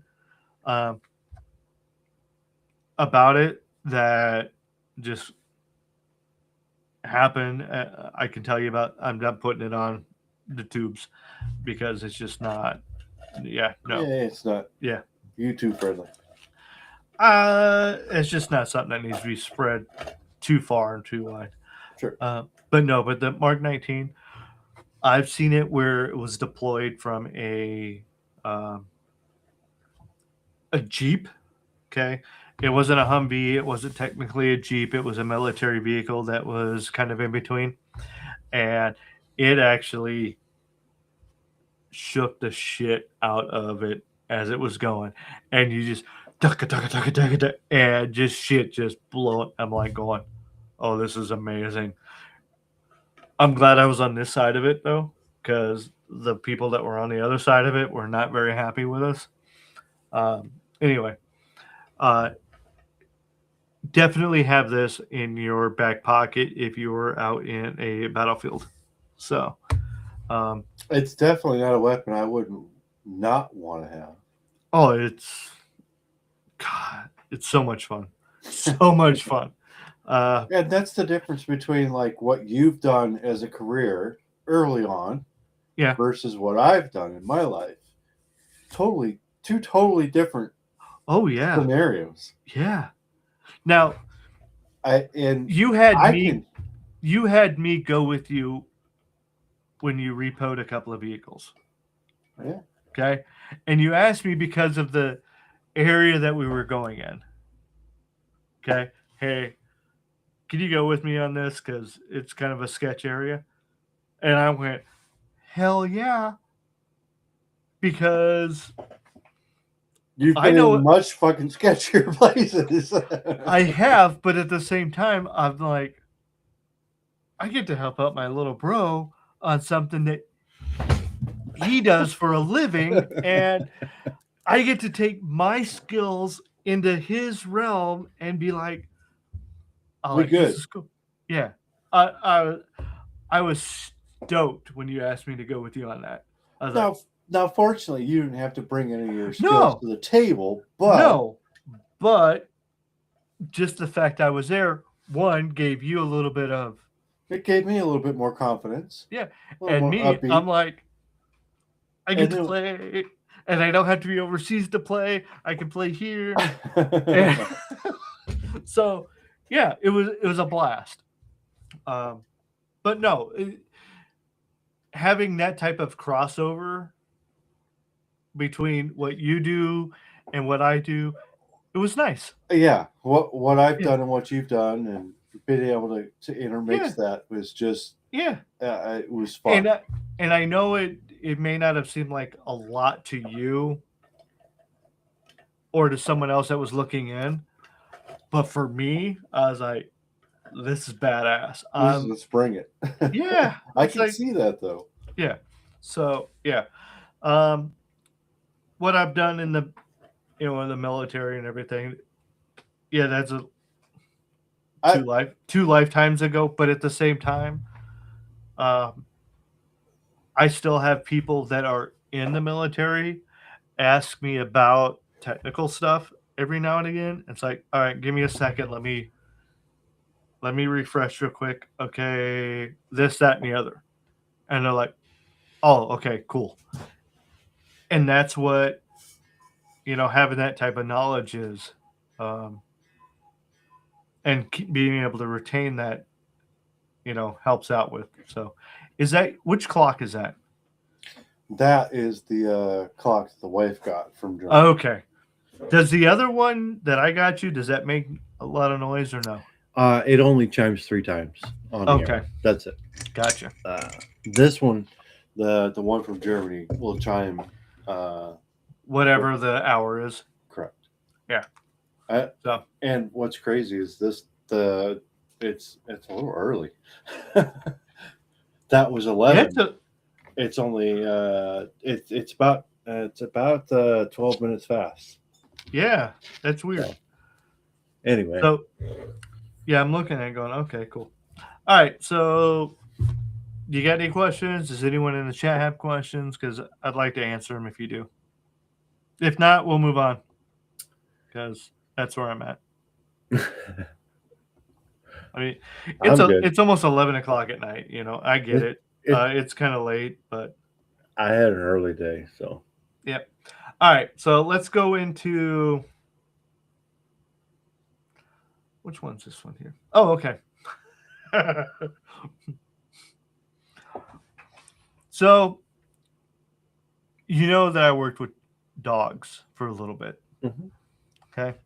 Fritzy was one of those that really liked to sniff out stuff, didn't really necessarily like to bite unless he had to, and he didn't feel he needed to. So anyway, this guy here I'm about to show you, I'm just going to do it because this is one of those, I'm trying to think of the right wording. It's, oh, fuck, I screwed up. Right? Yeah. So You see this guy? I did. All right. So this is when you have a cool idea on how to help train dogs and it doesn't quite go as planned.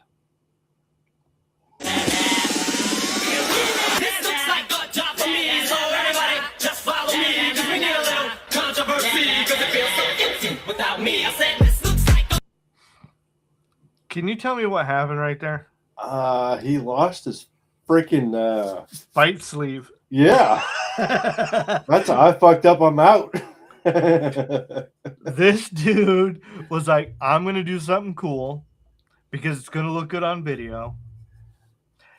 And he did it, and the bite sleeve went one way, and this dog's coming at him from another way, and he went, I gotta go this way. I have to go a complete different direction because if this dog gets a hold of my arm, I'm fuckered. So yeah, that's exactly what happened here. Can you see the look on this dog's face? He is ready. He is smiling because he knows he's gonna bite the shit out of something, and he wants to. Now this dog looks like Fritz. Uh-huh. Do you remember Fritz? I do. Okay. Black and tan. Yep. And this dog is like, I'm ready to go, Dad. There's Dad. And dude took off like a bolt of lightning. Okay. Let me see if I can figure out how to.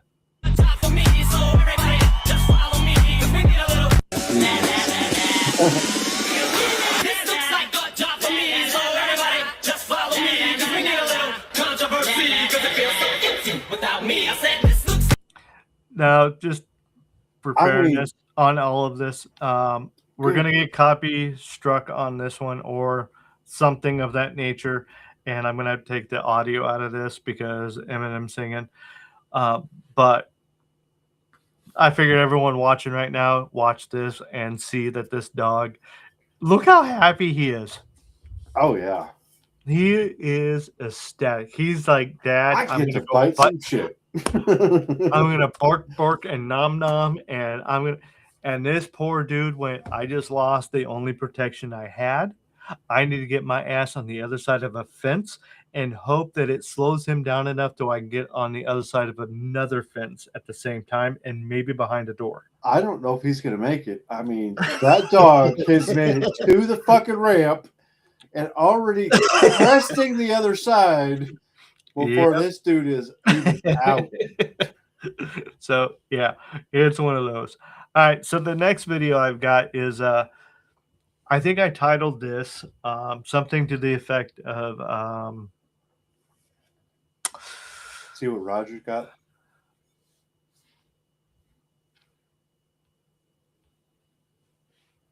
So, all right, Roger. So Fritz was a explosives detection dog, and which is funny because the guy that trained me, his name was Roger.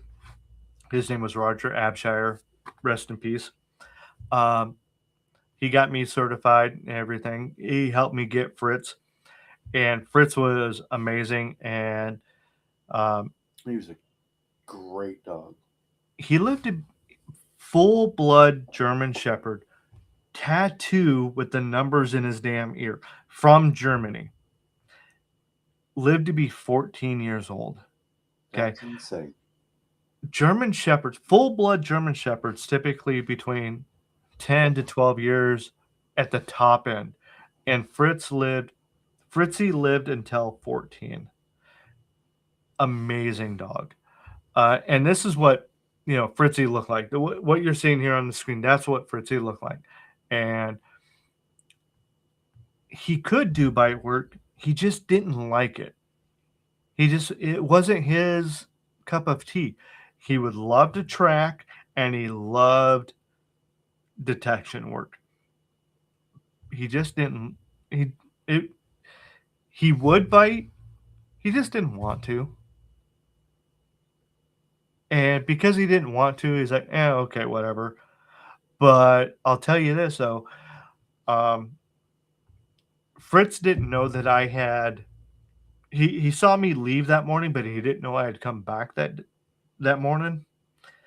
And Katie had gone to work, and then we had some people come into the house, and he went out to the yard and scared the absolute living piss out of them because they were in the driveway because I was going to meet them, and he let them know under no terms at all were they going to come into the backyard.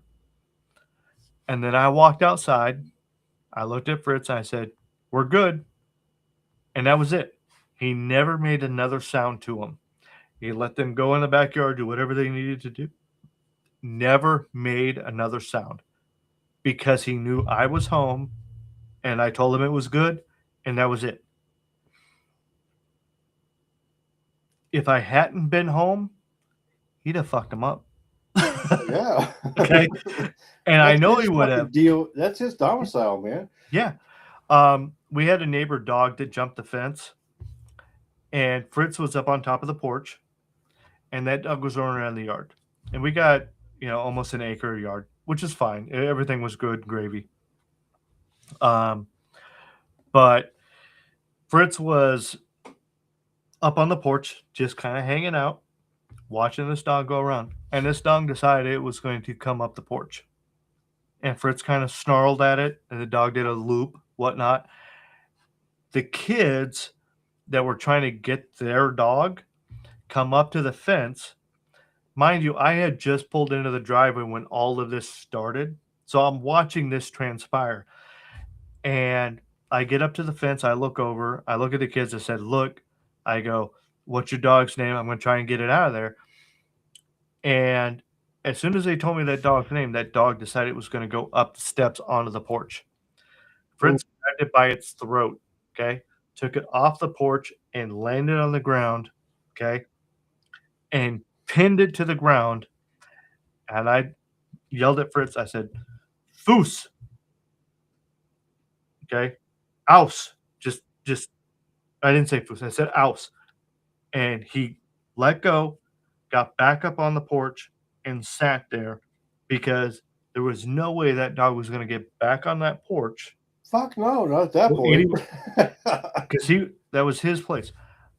I had hopped the fence, grabbed that dog, picked the dog up, got it back over the fence, and that dog was bleeding. Okay. And it was bleeding on the side of the face, the ear, and a puncture wound on its neck. And when I got it back over the fence, it took off and it went home. The mother of the kids came over. "Hey, what, and I explained to her what happened. And she goes, "Our dog got out. Our dog, was at fault, whatnot." Never heard from him again, as other than, "Hey, I'm sorry that, did anything happen to your dog?" He had one puncture wound in his ear, which is tiny. And I was like, "No, he's good." But he had fucked that other dog up. Like puncture wound in the neck, on the face, on the ears, and he took it down and just went like, wow, wow, wow. But it was his place. So, and again, this was years ago at this point, but no, he was a great dog. Great dog. Belgian Malinois are freaking psycho, Roger. Okay. They're psychopaths. They are a German Shepherd that has been on crack for 10 years. Okay. And then just like straight fucking cut off from it. Yes. And they see their fix right in front of them. Yeah. That's what a Belgian Malinois is. They are just unbelievable. They're amazing dogs. I'm not saying they're not. They're amazing dogs, but they are so hyper. They are so driven. Where a German Shepherd, okay, when it's got it in its head, it's going to bite you. It's going to bite you. No, the Malinois, the Malinois, the Belgian Malinois is one of those that is going to bite It's you. fucking ADD, crack driven, Yeah. all of it. and it's going to do your taxes as it's biting you. Right. Okay. And it's going to run circles around you and ask you if you want to go swearing at the same time. It is an amazing dog, but holy He cow. said, "Wait, are we going to Japan next week?" Yeah, exactly. It is just so. Yeah, it burns a candle at both ends. Is Fucking an right, it does. understatement. So, but yeah, Roger Abshire. Again, rest in peace. He's the one that got me into it. I worked with him in Iraq, and there is where I really got into the dog work aspect of it. And then after I left Iraq, he helped me get into it, and then Afghanistan. Good stuff there. It was awesome stuff. All right, so this one here is when your dinner doesn't go as planned. Oh shit. Okay. This is one of those things where, yeah, dinner should have, whoops, you know, is that it? No, that's not it. That's not it. Where'd it go? There it is.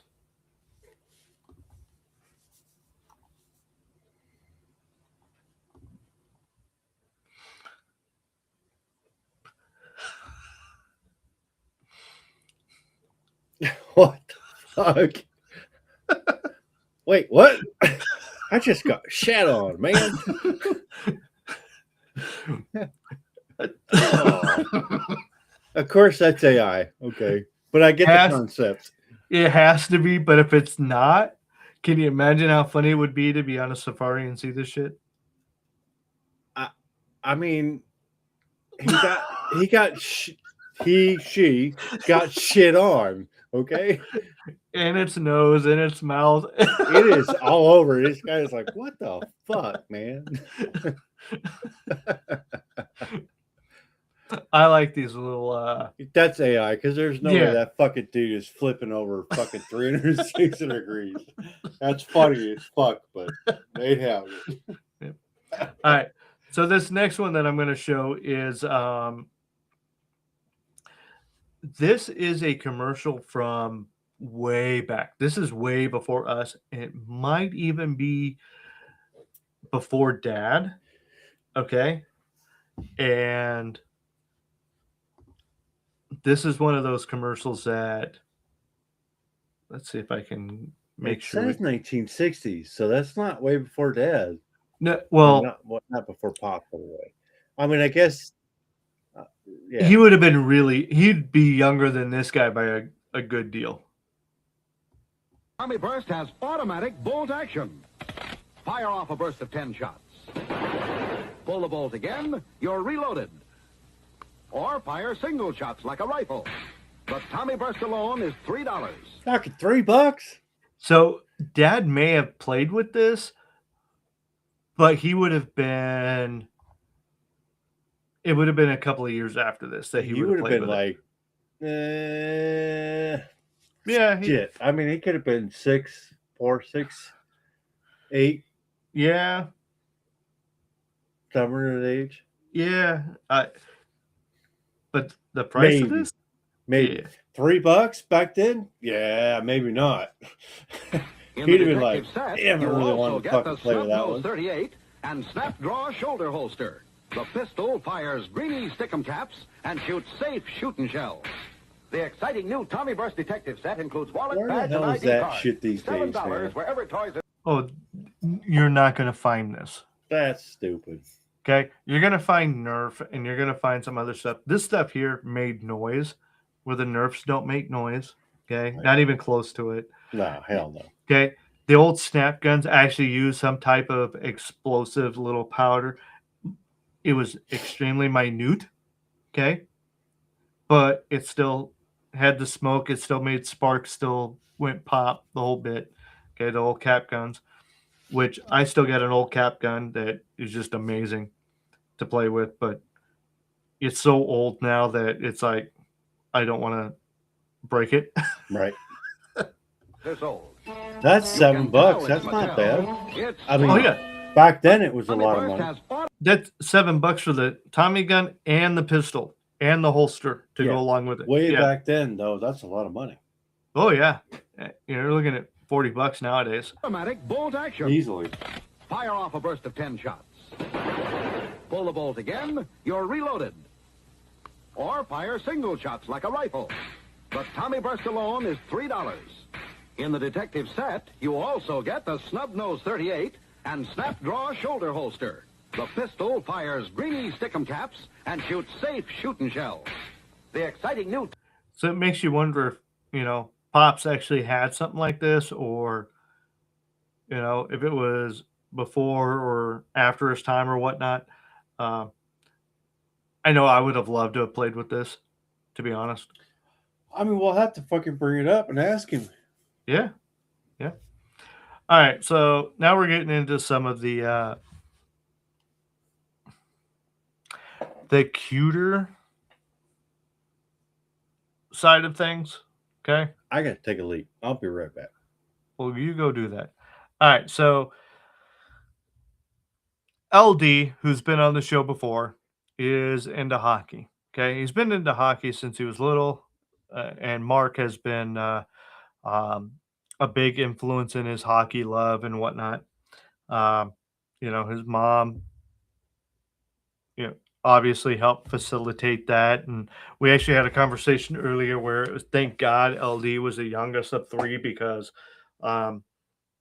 she could only imagine if he was the oldest, and then what would have happened with the other two after that. But no, this is kind of cute and just little hockey players. It's kind of a palate cleanser type of thing where you just watch these little guys. Run! All right, we can't play the music because we're going to get too much beat up, but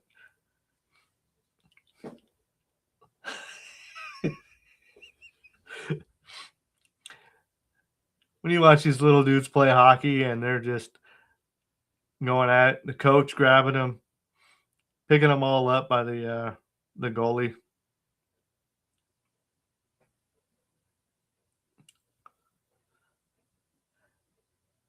I like watching the little guys play hockey because it's a lot of fun. And you can see that puck didn't make it. And this little dude's got skills. He's going to be a hockey player at some point in his life. That reminds me of LD, man. Oh, yeah. Yeah. All these little guys. Now watch this. This is hilarious. It's like dominoes. Little dude here. Son of a bitch. He's like, well, I'm just going to live here now. Oh. I got a mustache. Watch this hit. Whoop. Whoop. Whoops. I'm just going to collect all the players up. We got a meeting in 2 minutes, so let's get them.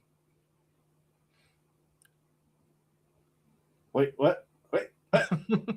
God damn it. Need to stretch more. And you can see it spinning right there. You got the line right here, and it stopped.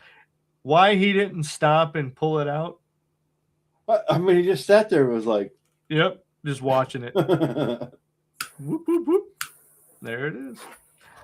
And, all right, right here, these guys fall. He comes back here, and then he's, let's get the rest of them to fall.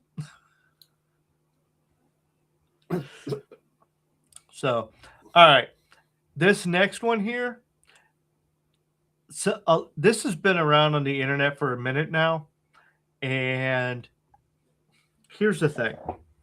There's more to the story than what you see here, okay? And I'm going to let it play, but I'm going to tell you the rest of the story on this one, all right?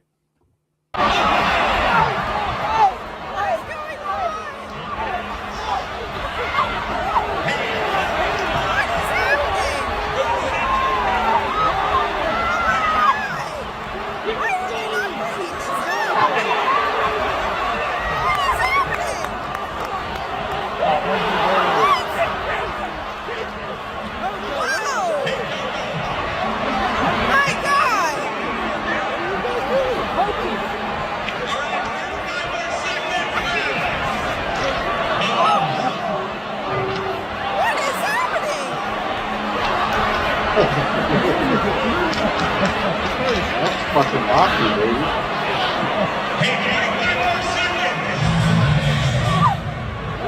That's gotta be part of the race.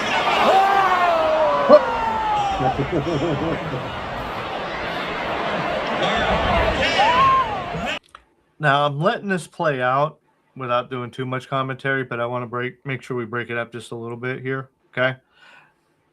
I'm going to show you something here real quick that, once we get back into it, I want to show you something that you're missing that you didn't know you were missing.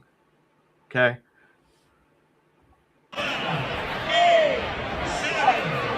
Where'd that other one go?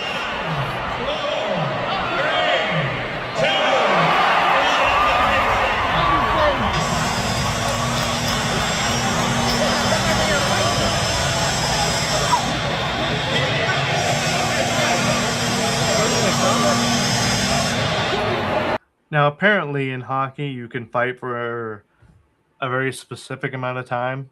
And then once that time frame's over, you're supposed to stop fighting. Okay. I don't know all the rules of that. Sis will have to explain some of that to you later.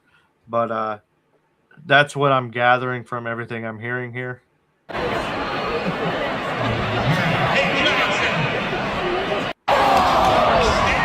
All right. So starting over. We're going to look for a jersey that says Hogan. Okay. Let me know when you see the first jersey that says Hogan.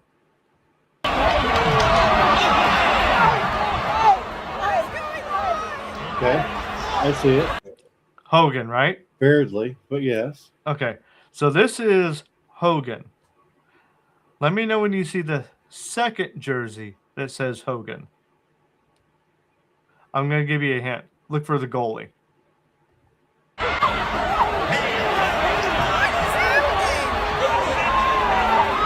one that just.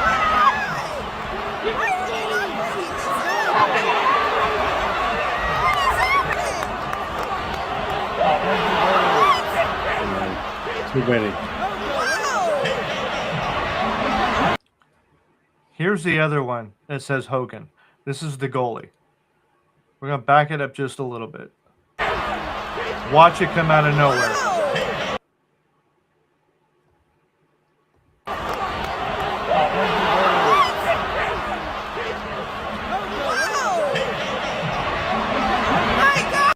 Did you see that?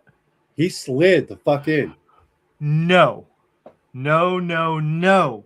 You are 100% wrong. Wait, what? The first Hogan was Little Brother. The second Hogan was Big Sister. Oh. Okay, well, she slid in. Big Sister's the goalie. She slid the fuck in. And watch the haymakers that she throws. Yeah, no fucking doubt. She's all about it.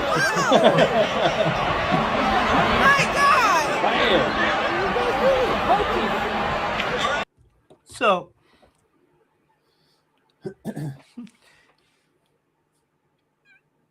you have Little Brother and Big Sister playing on the same team. Big Sister's the goalie. She comes out of the goal, skates across the entire ice to get in on the fun, and starts whooping up on people. She's whooping up on some boys. Because you don't mess with Little Brother. Hell no. Which is what the title of the show is. Don't mess with Little Bro. Because you're going to get beat. And that's exactly what happened here. You're gonna get whooped on. And the thing is as this progressed, you see Hogan again, the little brother, get into it with someone else, and you see her come out of nowhere and take them out too. So, Well, that's kind of like it's the same scenario as Little Brother, Big Brother, yeah, absolutely. and it's all in how they were raised. Yep, that's it. All right, so I got another one here. Protect one. TikTok. It has nothing to do with hockey, but it still has something to do with ice. Okay. And I'm not talking like the federal agency. This is something a little different here. Yeah. Let's not go there. Yeah, we're gonna let that one sit where it's at. So now I'm gonna let the audio play with this because I want you to hear what the cop is saying as well. Oh,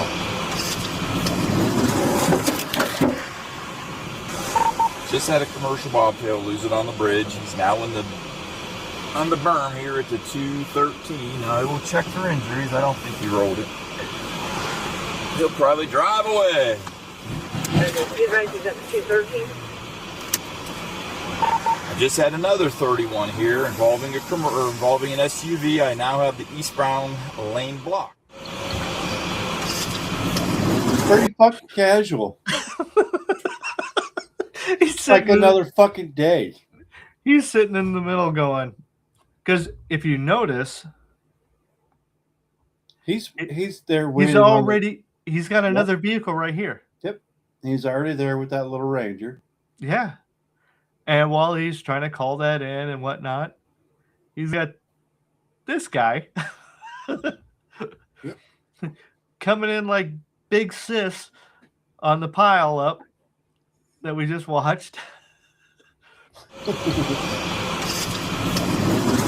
Just skidding in here and just taking names later. Okay. Just doing what she's got to do. Just had a commercial bobtail lose it on the bridge. He's now on the berm here at the 213. I will check for injuries. I don't think he rolled it. And then this guy decided, you know, everyone's having way too much fun without me. Screw it. I'm going to join in. Yep. He'll probably drive away. Oh, Is at the 213? that's rough. I just had another 31 here involving an SUV. I now have the eastbound lane blocked. Just another fucking day for that guy. He's like, I am so over this. Can we send somebody else, please? Can I please get a flight to Jamaica where it's warm and they've never seen snow in their life? And then this one here, I'm not going to play anything. I'm just going to show it.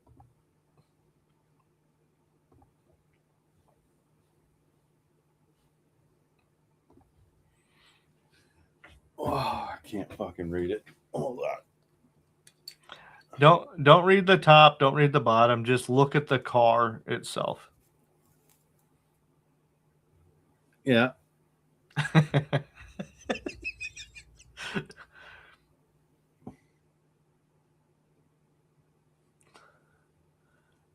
And then read the rest of it.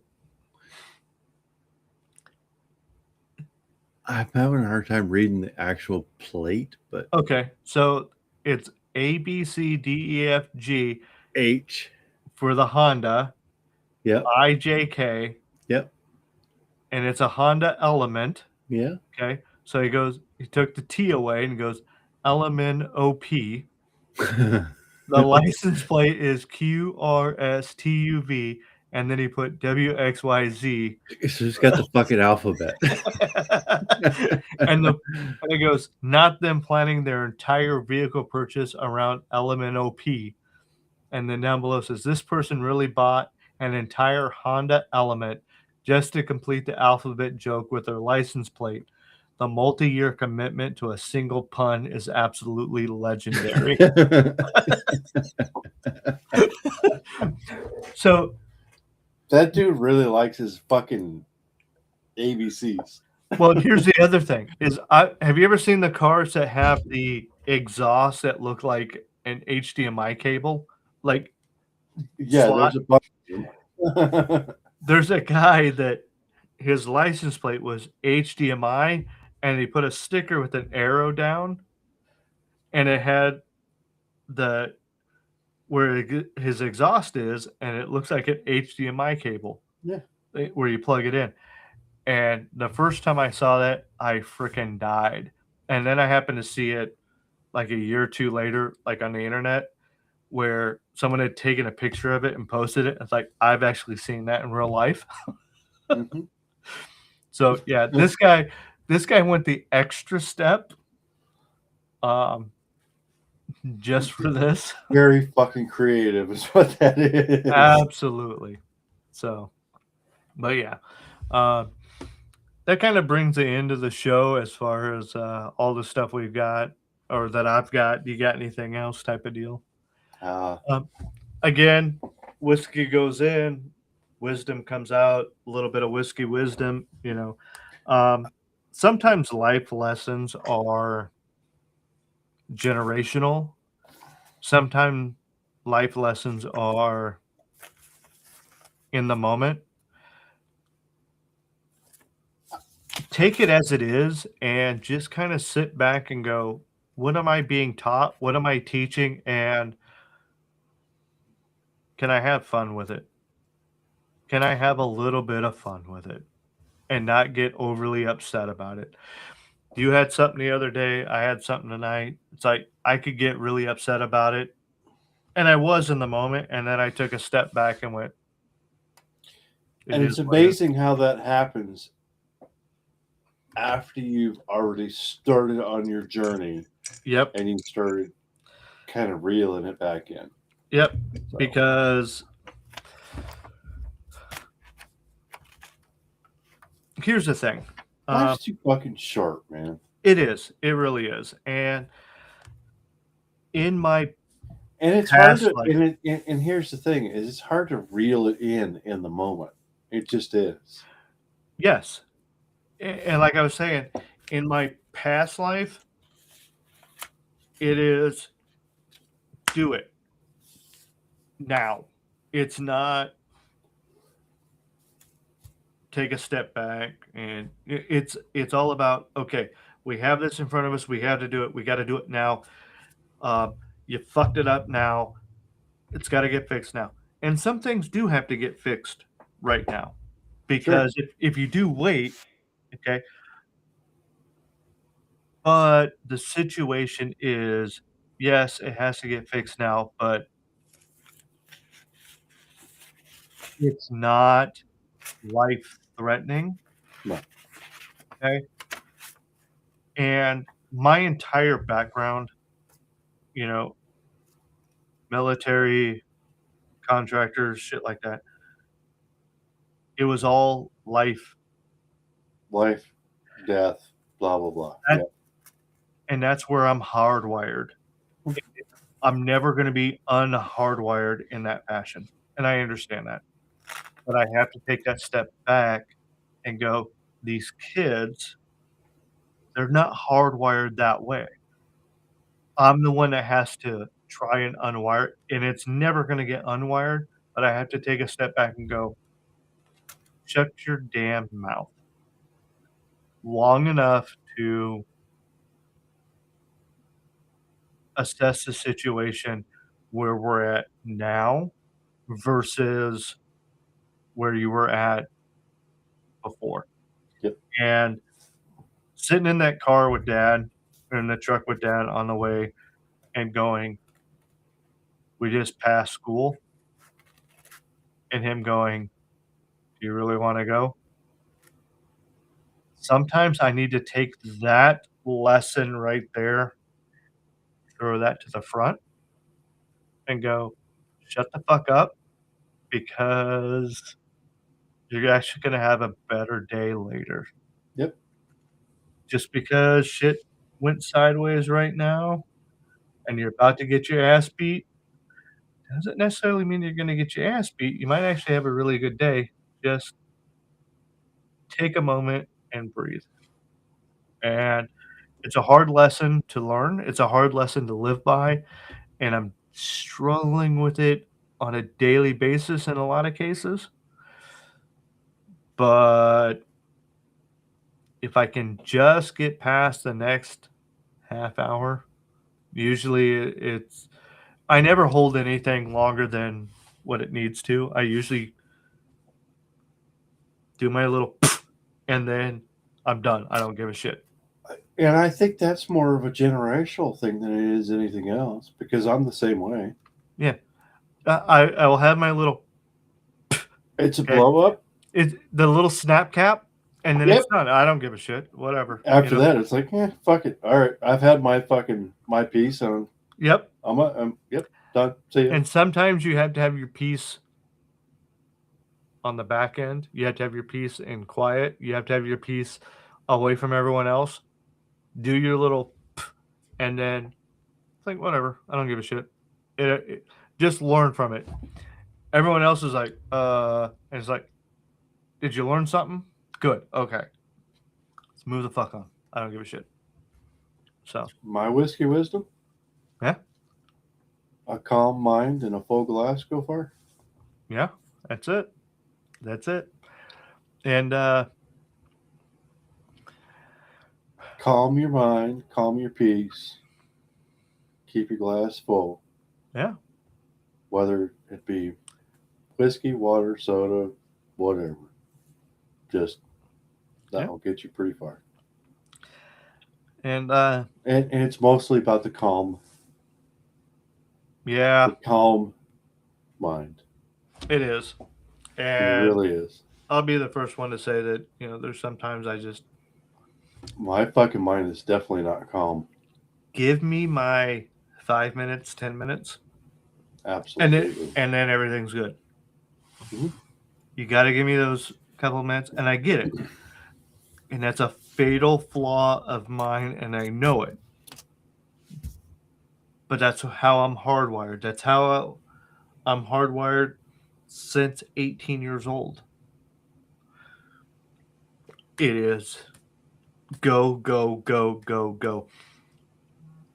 In the military, if you're within 300 yards, okay?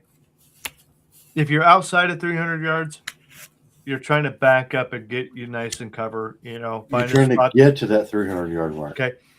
If you're within 300 yards and you're getting fired upon, the Marines, we pick up and we're running toward the fire. Mhm. Why? Because within 300 yards, you're not gonna get us all. Okay? If it's past 300 yards, we're gonna take cover and we're not gonna let you get us. If you're closer, we're all gonna run at you because some of us are gonna get through, and we're gonna That's make your life. goddamn right. And Yeah. that's the way it works. And that's the way I'm hardwired. Is when something happens, if it's within my 300 yards, I'm gonna run right through you, and I'm gonna take everything with me. Okay. And I need to have give me my couple of minutes, and then I back off, and it's like, okay, I'm done. It's over with. I'm good. Whatever. It is what it is. Fuck it. Yep. That's me. And I know that. But yeah. All right. So we cannot end the show without our favorite guy shooting his dealy bob. Roger, Yeah. if you're still hanging out, this is my personal favorite, and it will never get old. Never. It's never going to get old. We love you, man. I hope you I don't know how many of you are familiar with the .577 T-Rex round. Today I'm going to shoot it. That was amazing. I don't know how That's right. For those of you stuck around, we know it's late. We do. We know it's late. Our time it's 11:30. If you're on It's the like 8:30, almost 8:40 there. yeah, Western time. So Yep. Mountain time, Western time, we whatever. appreciate it is what y'all. it is. Thank you. We love you. Again, Ace's Dumb Criminals. Please subscribe to him if you haven't already. He's got some really good content. He does a lot of Katie's Ed. yeah. Yeah. He does a lot of stuff out there that is just stupid people being dumb and getting arrested and thinking, "Oh my God, I could." Yeah, no, watch it. It's great. He does a good job over that way. I don't get to watch a lot of his stuff live. I do go watch some of the repeats here and there. Katie Zed, K Far, they got booze and body cams. Katie also does every now and again. She'll do a deep dive into some criminals. Uh, one of my favorite is Roofman. Okay, it's a army guy that got out of the army. He was robbing a bunch of McDonald's. He really wasn't like to hurt anyone. Um, End up living in a Toys R Us for a little bit. Second life type of deal. I don't know. I kind of feel for the guy, but same time he did wrong. But it is what it is. Hey, So, Roger, have a good night. Mama T99, have a great night. Y'all Yep. be safe. Have a good night and stay warm and safe, man. Love you. And also, the outro is by Hoopy Star. So please, Absolutely. This is great stuff, man. do it to it. Hit them up if you guys need something. Seriously. And if you need I've some got- information, I've got that sign there, and I've got another one over there that's just not lit up, all Yep. by Hoopy, and it's phenomenal please, stuff, man. if you need something, let me know. I will get you his information. Poor Brothers Decisions at gmail.com. That's where we are. And for everyone else, I hope you have a good night. Roger, thanks for coming tonight. I really appreciate it. Deuces. Have a good night, guys.